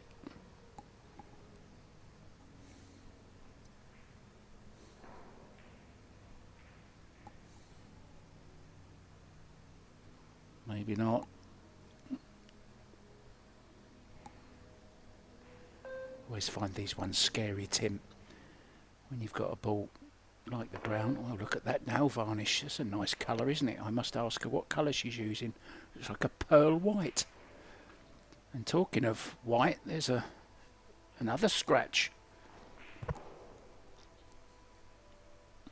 Yeah, it did put a lot of bend on the cue ball, but didn't take it off the rail enough, or not early enough.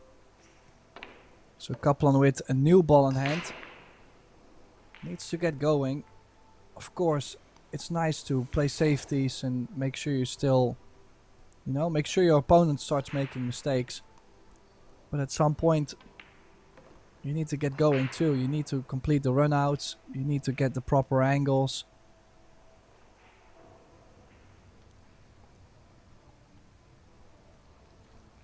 Yeah, at the end of the day, it's a potting game. If you don't pot balls, you don't win racks. You can play all the safeties you want, but it doesn't. It'll give you chances, but it doesn't automatically pot the balls for you. Now, this is a really good chance. She's got to expect to clear up here, Tim, to have any chance in this match. Yeah, a little bit of difficulty still with the 7 being so low to get to the 8, so probably we'll have to go to the bottom side of the 8 to go up table for the 9. So, whoa. She really wasn't too far off the 5 ball mark.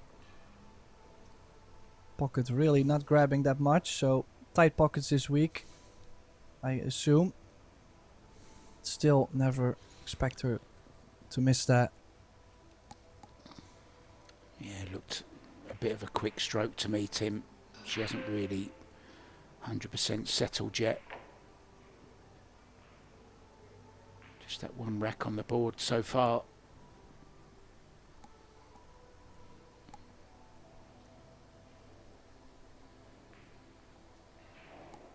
Jasmine will grow in confidence because she's not being punished for her mistakes. She created a good ball in hand there for herself, Ina, but didn't take advantage of it. Oh dear. What's going on here, ladies?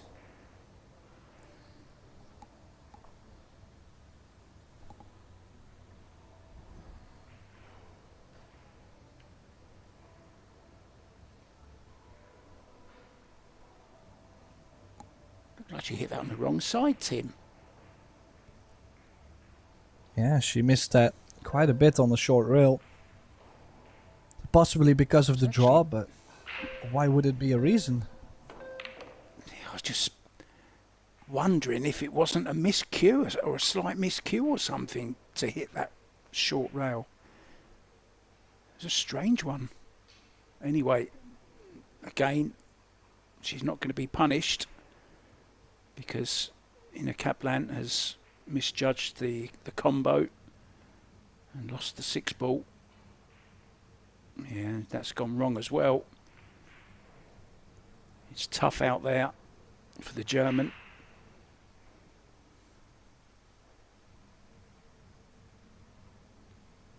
Just trying to push the 6 past the 10.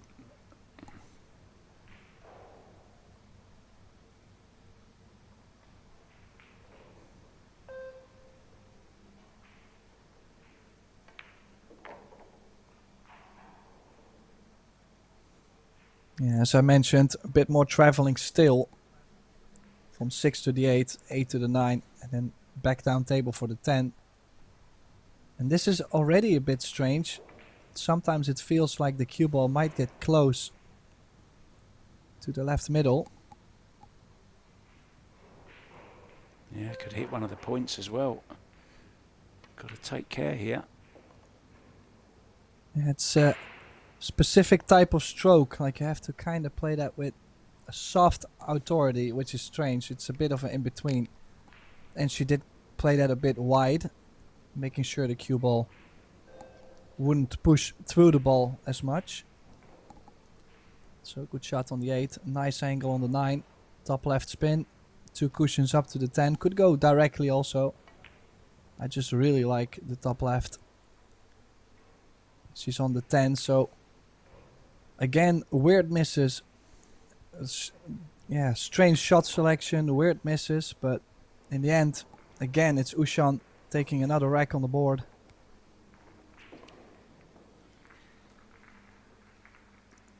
Yeah, Jasmine growing in confidence, of course, because every time she makes a mistake, she's not being punished for it. I mean, this 5 ball was, well, you just can't miss them at this level. And that 6 ball was equally as strange. And then Ina misjudged the combo.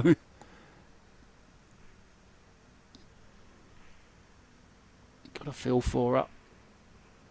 It's a horrible feeling when you're out there in the main arena and not playing as well as you know you can. And the mistakes seem to compound themselves. And it just gets more difficult and more difficult.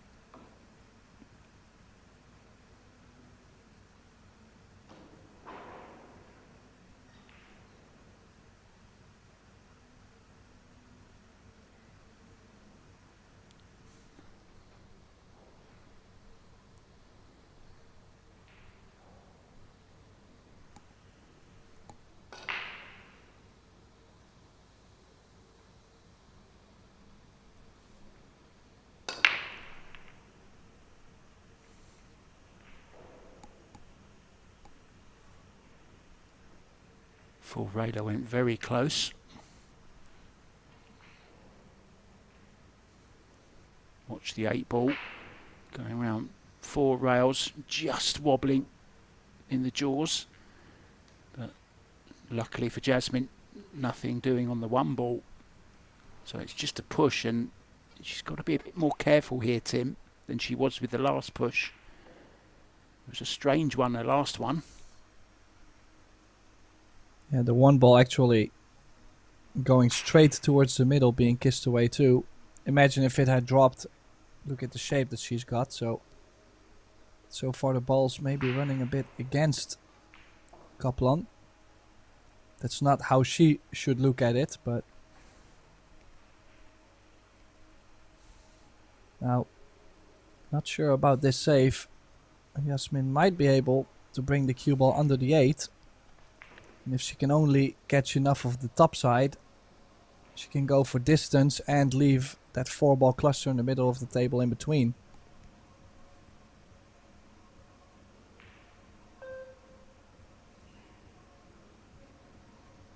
Going to give it back.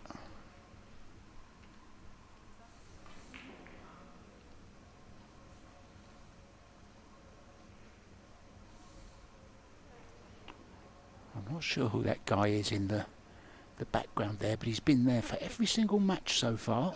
The guy in the white trousers and the blue shirt. Obviously a big fan of... Wow, well that's a strange one that Jasmine gave back then.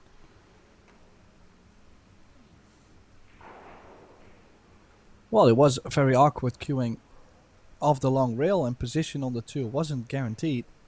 So I can imagine why Jasmine gave it back, but Ina coming out of her chair with an insane cut shot, really.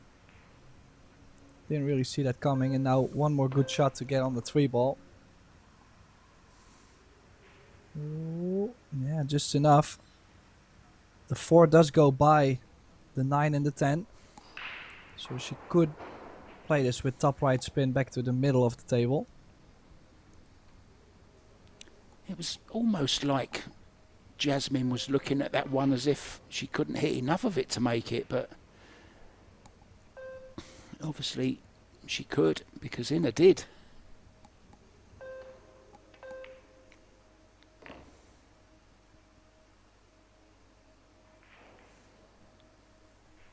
Oh, it's gone a little bit funny.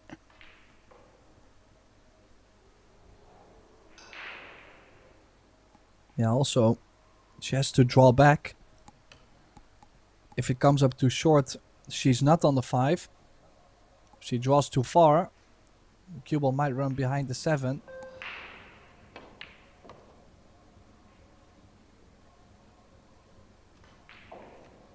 Well, she managed nicely with the awkward queuing, as you mentioned.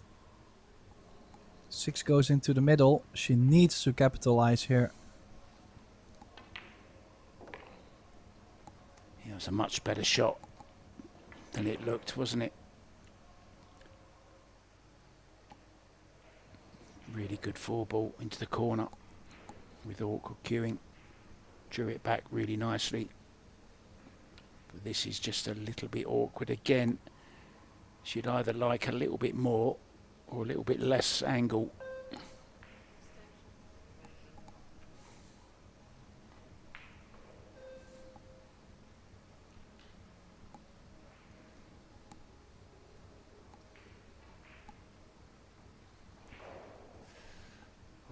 Horrible, Tim, isn't it? I mean, it looks easy on the screen there, but it's certainly not. You've only got to clip that near jaw and it won't go. Maybe even better off playing it to the corner. Yeah, that's what I was thinking. Yeah, with the pace she needed to stun the cue ball over to the 7. That middle pocket is just as difficult as to play this to the corner. Yeah, she's just not clearing up. And one good save, kick save on the 6-ball could put Johann in a great position. I think she might even be able to stick the cue ball to the left of the 9.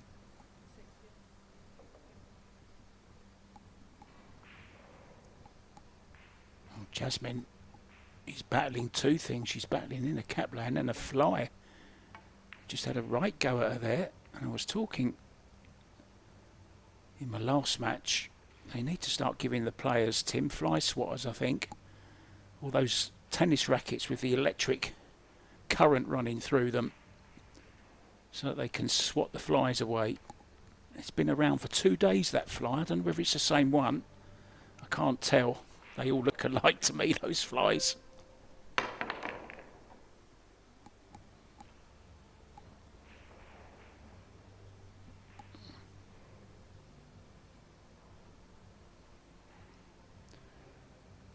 Just look. I think she's okay for the 7. It's a pressure shot though, this one. If you're playing well, you play this with low left, arc the cue ball off the side rail. Back over. I think for she's the 8. hooked. She can't see it. Oh dear, oh dear. 2 seconds. Yeah, ball in hand, 4 balls on the table for Jasmine. This is horrendous stuff for Kaplan. Yes, she did need some draw on the 6 ball. Or at least that would have been nice to have some draw on the jump.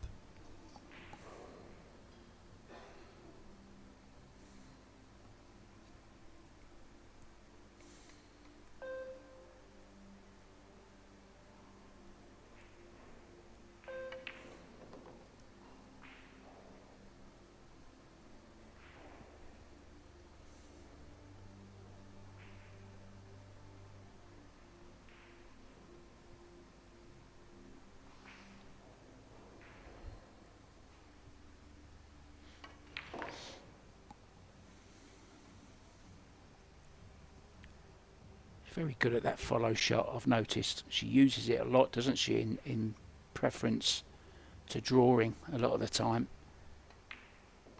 Just keeps it nice and smooth. And once again, she hasn't been punished, Tim. Is a theme developing here. Another chance for Ina in that rack, but she didn't take it. Unfortunately, hooked herself behind the 8 on the 7. And Jasmine said thank you very much. Danke.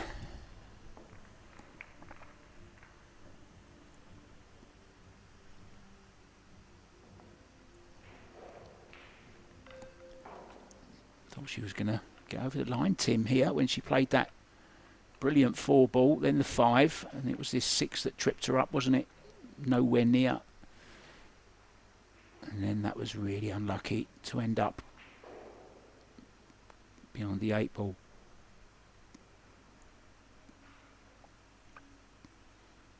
Cruising Jasmine at the moment.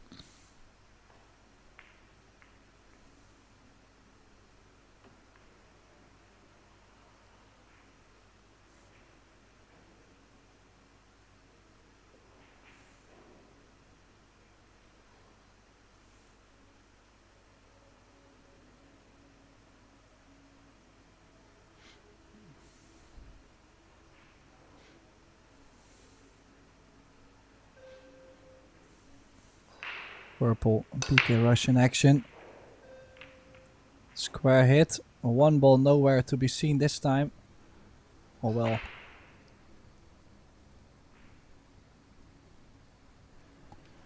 Yeah, you Still mentioned the the purple lead. BK rush there, Tim. Beautiful purple background, isn't there? I'm loving this colour of the arena. Lots of purple going on.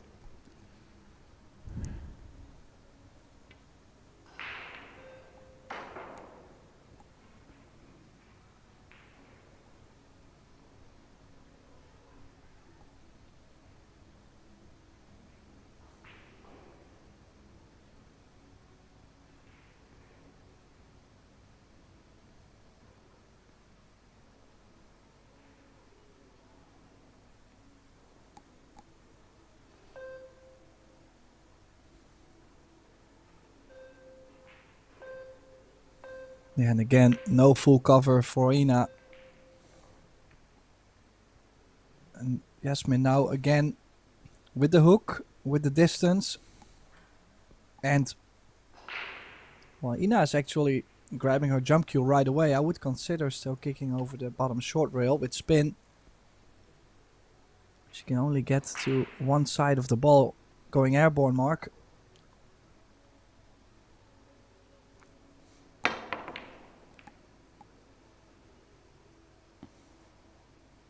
Nice kiss on the 3 with the cue ball. And she's, well, I think she deserves a roll. She hasn't had many today.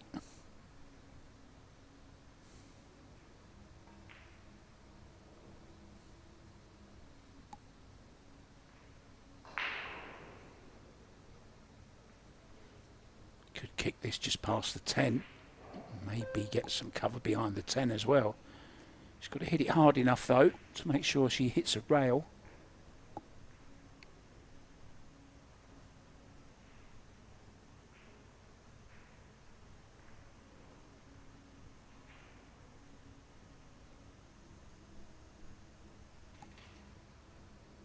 They always look so big, Tim, those Revo shafts with the black ferrule as well.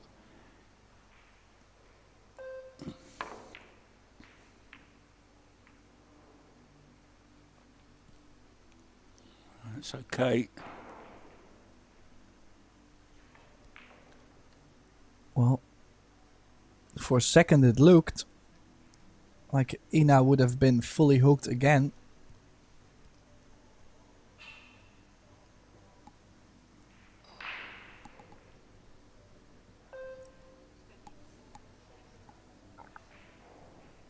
Is she now looking at a 1-4 combination? Cannot imagine, but looks like she might be going aggressive.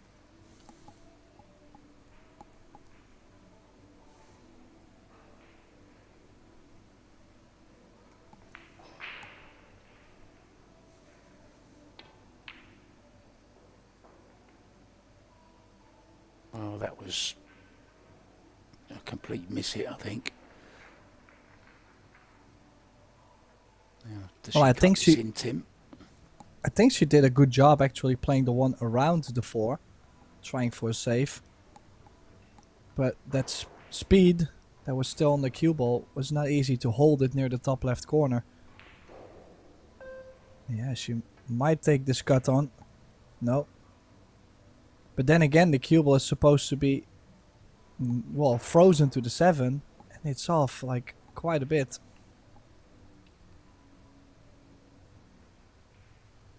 Yeah, I mean, Jasmine hasn't played brilliantly. She'll admit herself that she can play a lot better than this. Several misses, several misjudged safeties as well. There was another one. And this is a misjudgment as well. This is on this one ball, and she can hold the cue ball, I think, maybe, or she got too much angle, Tim. I just wonder if she can hold it there for the 2 ball.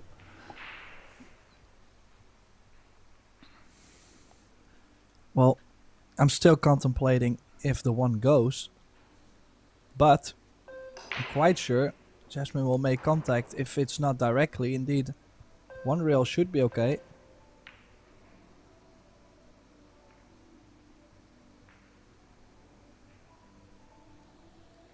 Very scrappy layout.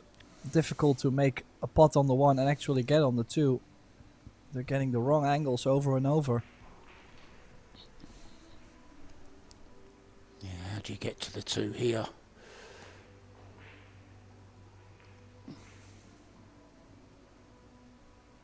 Maybe leave a bank into the right middle pocket.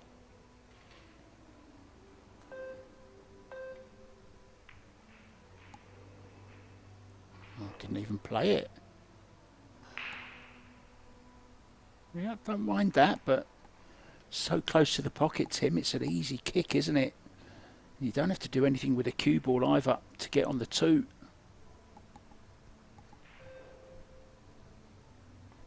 Well, it does tell me that I think the 1 ball was on. She just didn't really find a way to go for the run out. Again, could have done a bit more with the cue ball.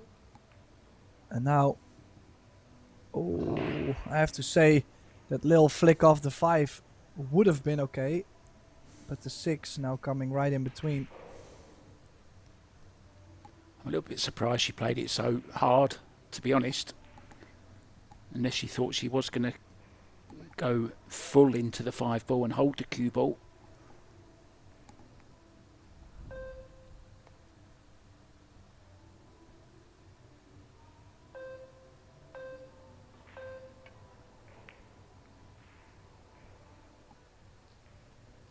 Oh, that was a clever shot. Played with lots of inside spin, lots of left hand spin. Checking the cue ball back.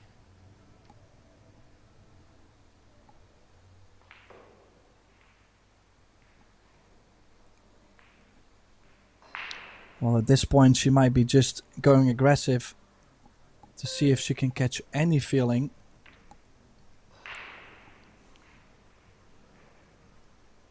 And the worst thing is, well, I was going to say this 2-ball might dress up over the side, but it stopped towards the end.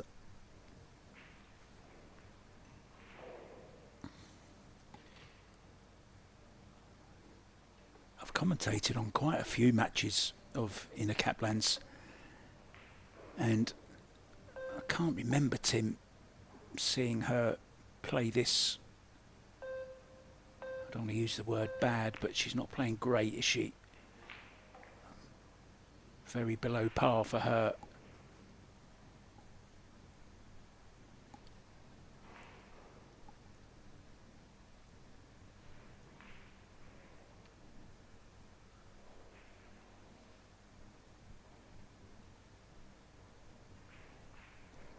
Yeah, you don't win European Championships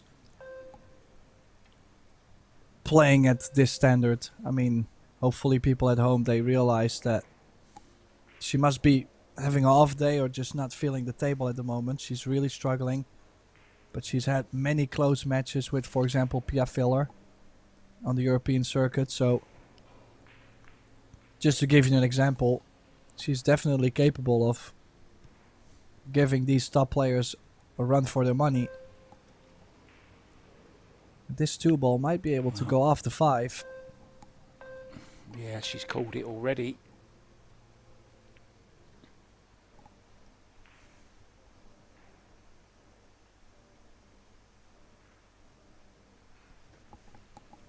And there goes Christina to catch as well. Once again, so it means they've finished another set. Yeah, they have indeed, and Linnea Halmstrom has taken it, so it's 1 set each over on table 2. That's available for you guys on Pro Billiard TV if you want to hop over and keep your eye on that one as well, or maybe get a second device out. Or if you've got 3, you can watch all 3 matches. Table 1, 2 and 3, all available for you throughout the week.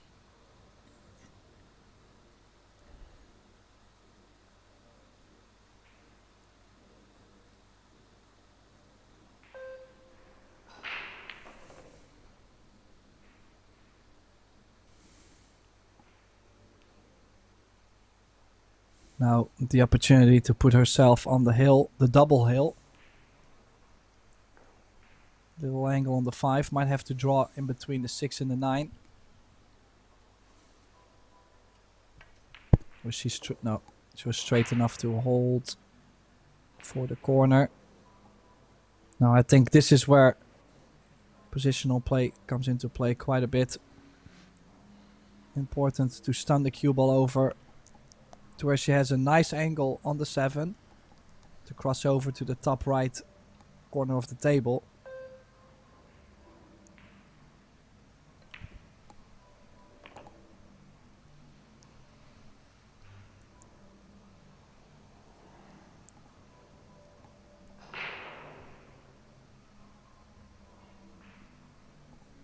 I was watching one of her YouTube videos the other day, Jasmine, and she was talking exactly about this shot that she's about to play here now. She was actually using a drill, Tim, and it looks a little bit like a drill, doesn't it, them 3 balls there? Well, she's made a little bit of a mess of this one.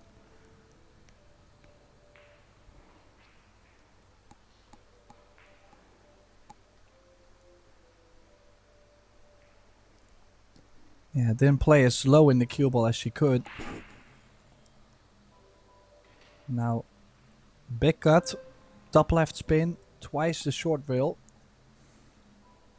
Back across the table to the middle.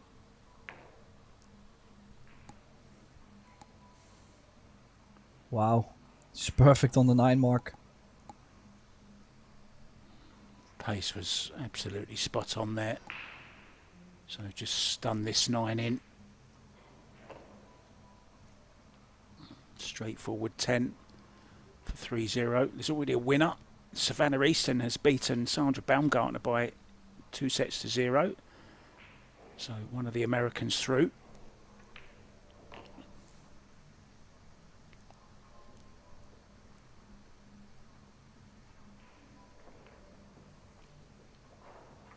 So it is now Yasmin Ushan on the double hill.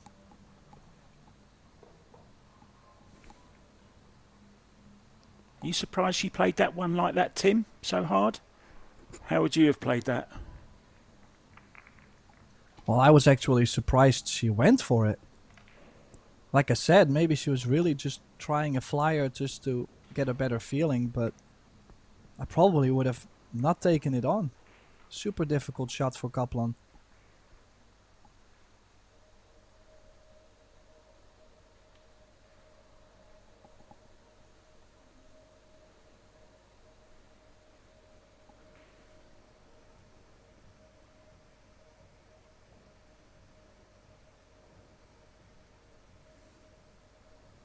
Oh, look at that break. Success, Tim, but of course she hasn't had nearly as many breaks as Jasmine has. You've got to take that into consideration.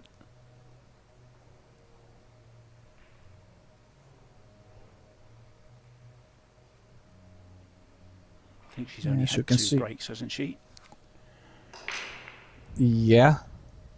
2 breaks and only half of the balls pocketed. Or actually 1/3. Ushan almost double on the balls pocketed. She's having the most of this match. For Rayla this time goes in, and look at this one ball.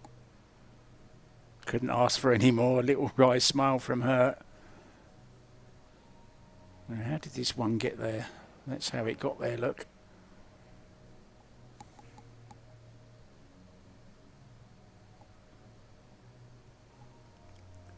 I mentioned earlier on the sound of music. There could be a young lady warming up the vocal cords, getting ready to sing here, because they say it's not over until the lady sings, but it's looks like, Tim, could be coming very soon.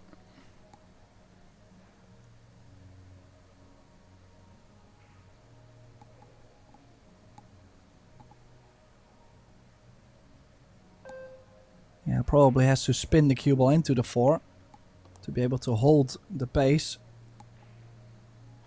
Well, she did go across her positional area, but trying to land perfect for the top right.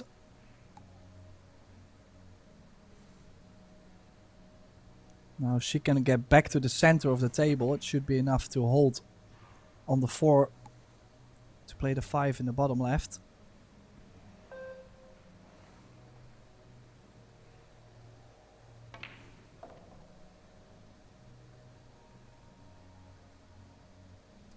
Well, this is a winner's round match, so whoever does go on to lose it, it's looking likely to be Inna. She won't be out, she will have another chance.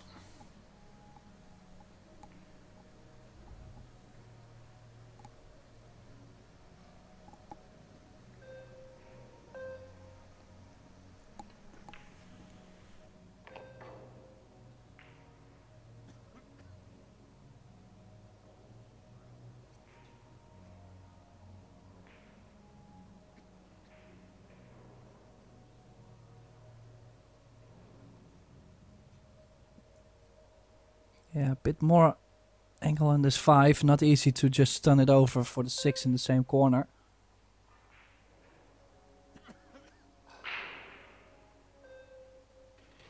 So will she be traveling the cue ball around? No. She did find a little window to land the cue ball into the long rail and back out. Nice cue ball there.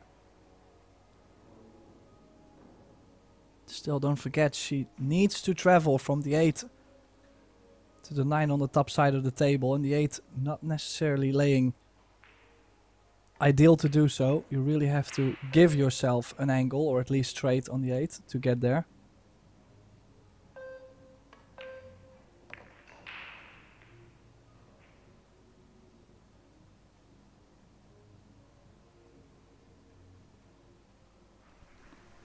Of course, the 10 being where it is, Tim.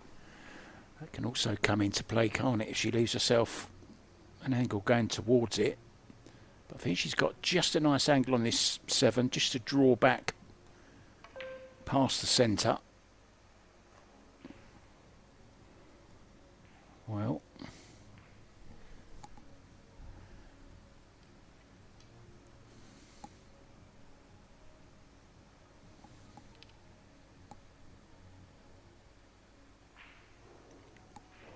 fair to say it hasn't been vintage Jasmine Ocean, but she's done enough. But Ina has helped her a lot also. And there's that cannon into the 10, which I was worried about. Now this is a thin one, Tim, isn't it? At least she can let the cue ball go, though. Yeah, imagine. I kind of like to play this, for example, with just a drip of left. Just to throw the 9 ball over to the right more. Oh, she's overcut it. What's she gonna leave? Yeah, that's also one of the things. Most of the time, Jasmine has missed, or every time there was an opportunity to get a fortunate roll, things also happened to land fortunate for her. This is a really bad position for Kaplan. This cut is twice as difficult.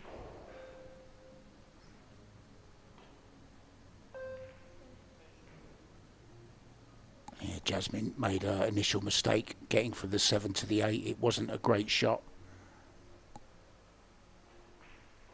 which meant she caught the 10. Then left herself that awkward 9, but this is horrible as well. Is she going very, very fine on this, on the right? No, she Oh, did what play a the cut.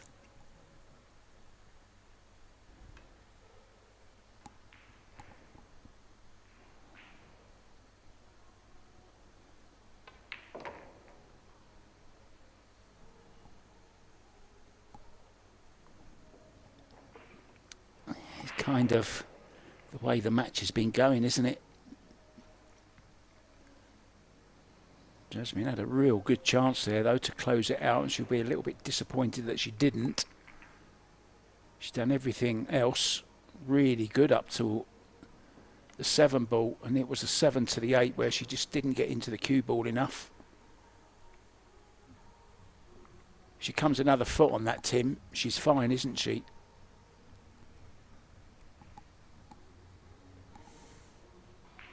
Yeah, so Kaplan breaking the pattern.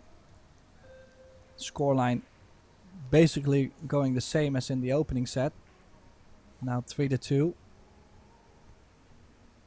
And breaking, who knows, maybe a heel set.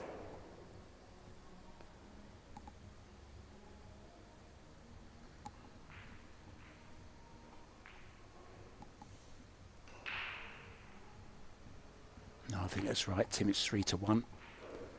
That was her first rack, wasn't it? Jasmine was 3-0 ahead in this set. Still heavy favourite, Jasmine. Well, I must have felt like the opportunities were flying by. Just couldn't imagine, apparently. 3-1. But I guess nobody is saying a word about this. And again, another dry one.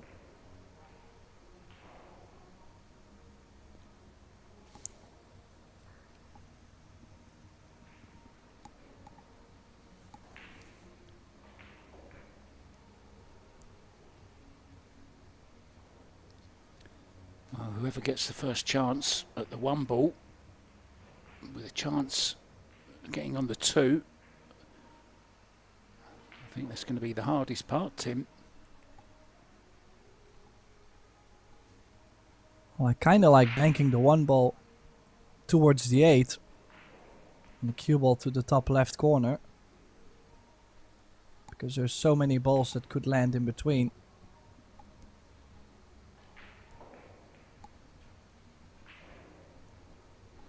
Well, this is definitely worth having a go at.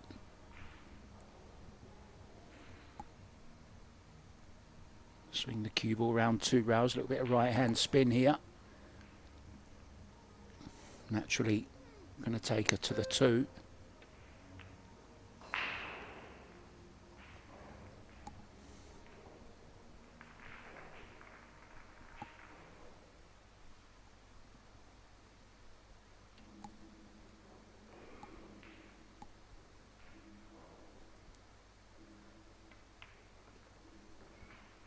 Oh, doesn't want to land straight. Just a little angle, but it's these kind of things. She could have played into the top short rail to make sure she wouldn't get straight. Just small details, and already the shape on the floor more difficult.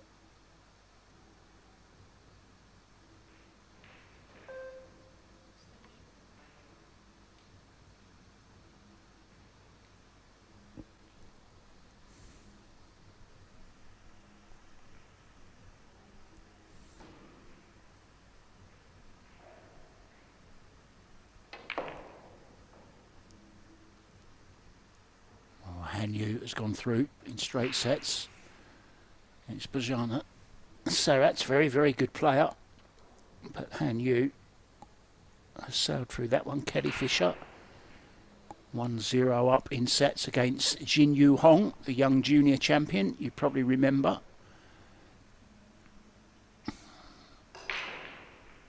Yeah, she actually won the World Junior Championship in Austria.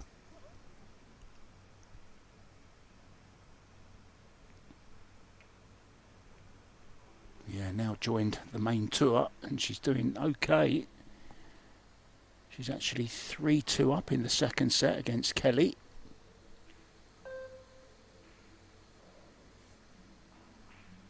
Amber Chen, 2-0 winner against Chantal Stadler from Germany as well. Another German here who's on her way, Tim, to winning another rack. Yeah, so far things looking a lot better. Striking the ball better, nice pace. Positional play has been much better. Just needs to close it out.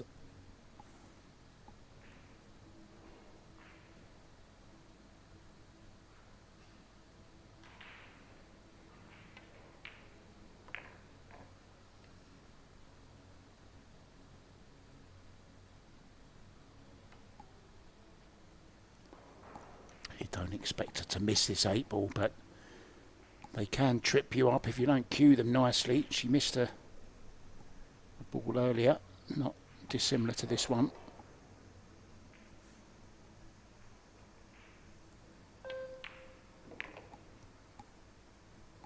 Not this time though.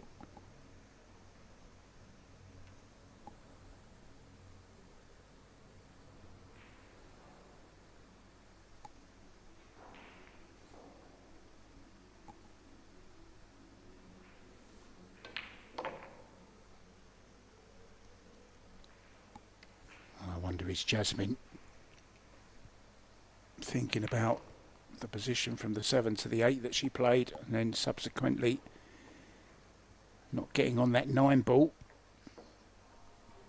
Thought she got away with it, but great 9 from Ina, and this is a second rack in a row.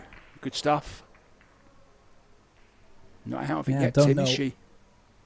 Yeah, I don't know where this Ina Kaplan came from, because this is not the Ina we've seen, well, let's say the first set. Completely different Kaplan at the table now. This is more looking like it. We'll have to make a deep run. We'll have to win the next 2 to be able to square up and take this to the deciding set.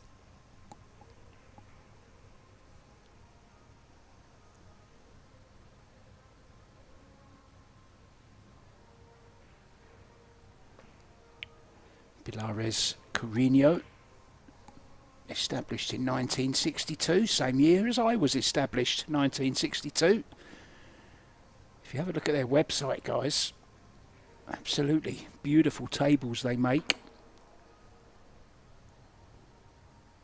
including snooker tables, pool tables, but also 10-pin bowling alleys as well. Some lovely stuff on their website. Go have a look. Thank you for your sponsorship, guys, of this Austria Women's Open.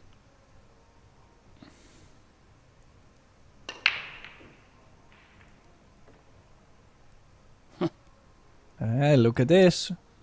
One ball goes in. Shape on the 2. And a spinner on the 4.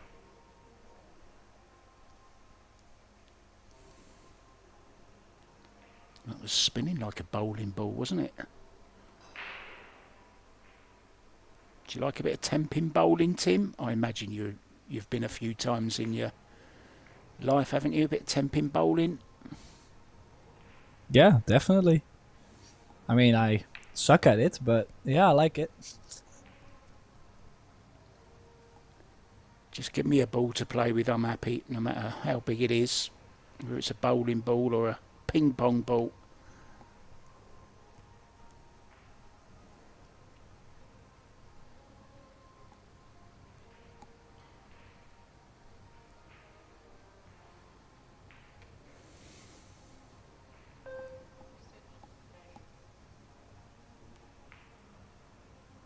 Big shot, this one. Psyching herself up.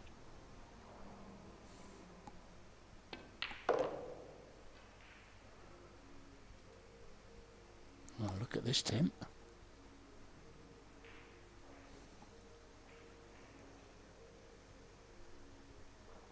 Oh, it's laying.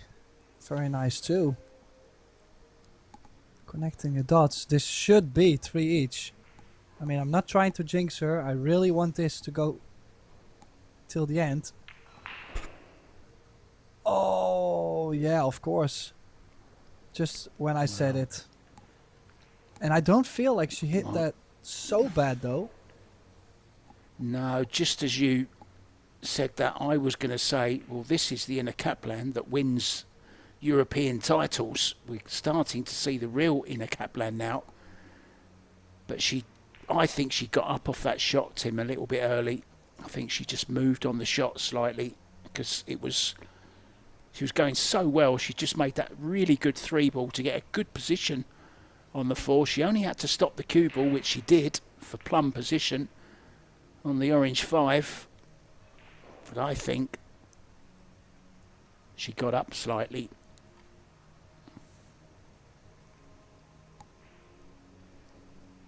Yeah, I just don't think she did really play it at such a high pace. So even though it hit the long rail slightly before the pocket, just didn't think it would stay up. And as I mentioned, this should be out, because if you look at a stop shot on the 5, gives a stop shot on the 6, gives you angle on the 7 to drop back up for the 8 in the bottom right.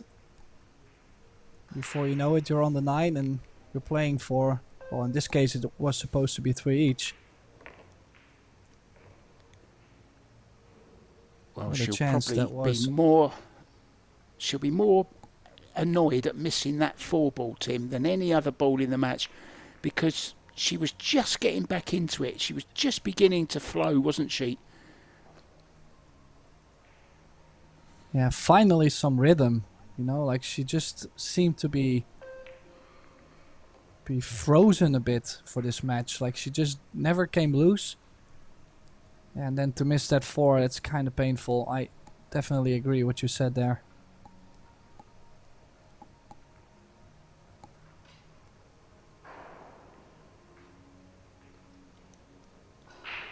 There's nothing worse than being in a match where you're not playing well, you're completely out of it. Then all of a sudden you find another gear and you think, oh, I'm not out of this yet, I've got a good chance here. And then all of a sudden you go and miss a sitter, which you know you should have made. Especially when you're feeling so good. What a shame. And it is probably going to cost her the match. She's going to have to go the scenic route, Tim.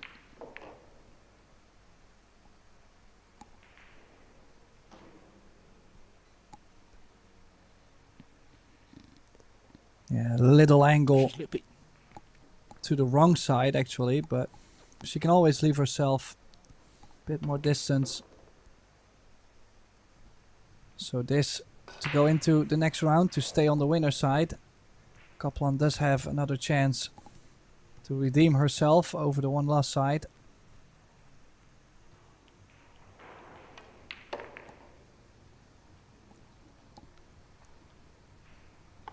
So that's it for now. Johann with a comfortable victory. Things weren't pretty from both sides, but of course one has to win, and this time it's the Austrian. Kaplan will have to go over the one last side. Thanks to Mark White and myself, Tim de Ruiter. Thank you all for tuning in at Pro Billiard TV. And we do have plenty more action to come from the Carrinho Women's Open and the Billard Beckmann Men's Open. So make sure to stay tuned on Pro Billiard TV. We'll see you soon.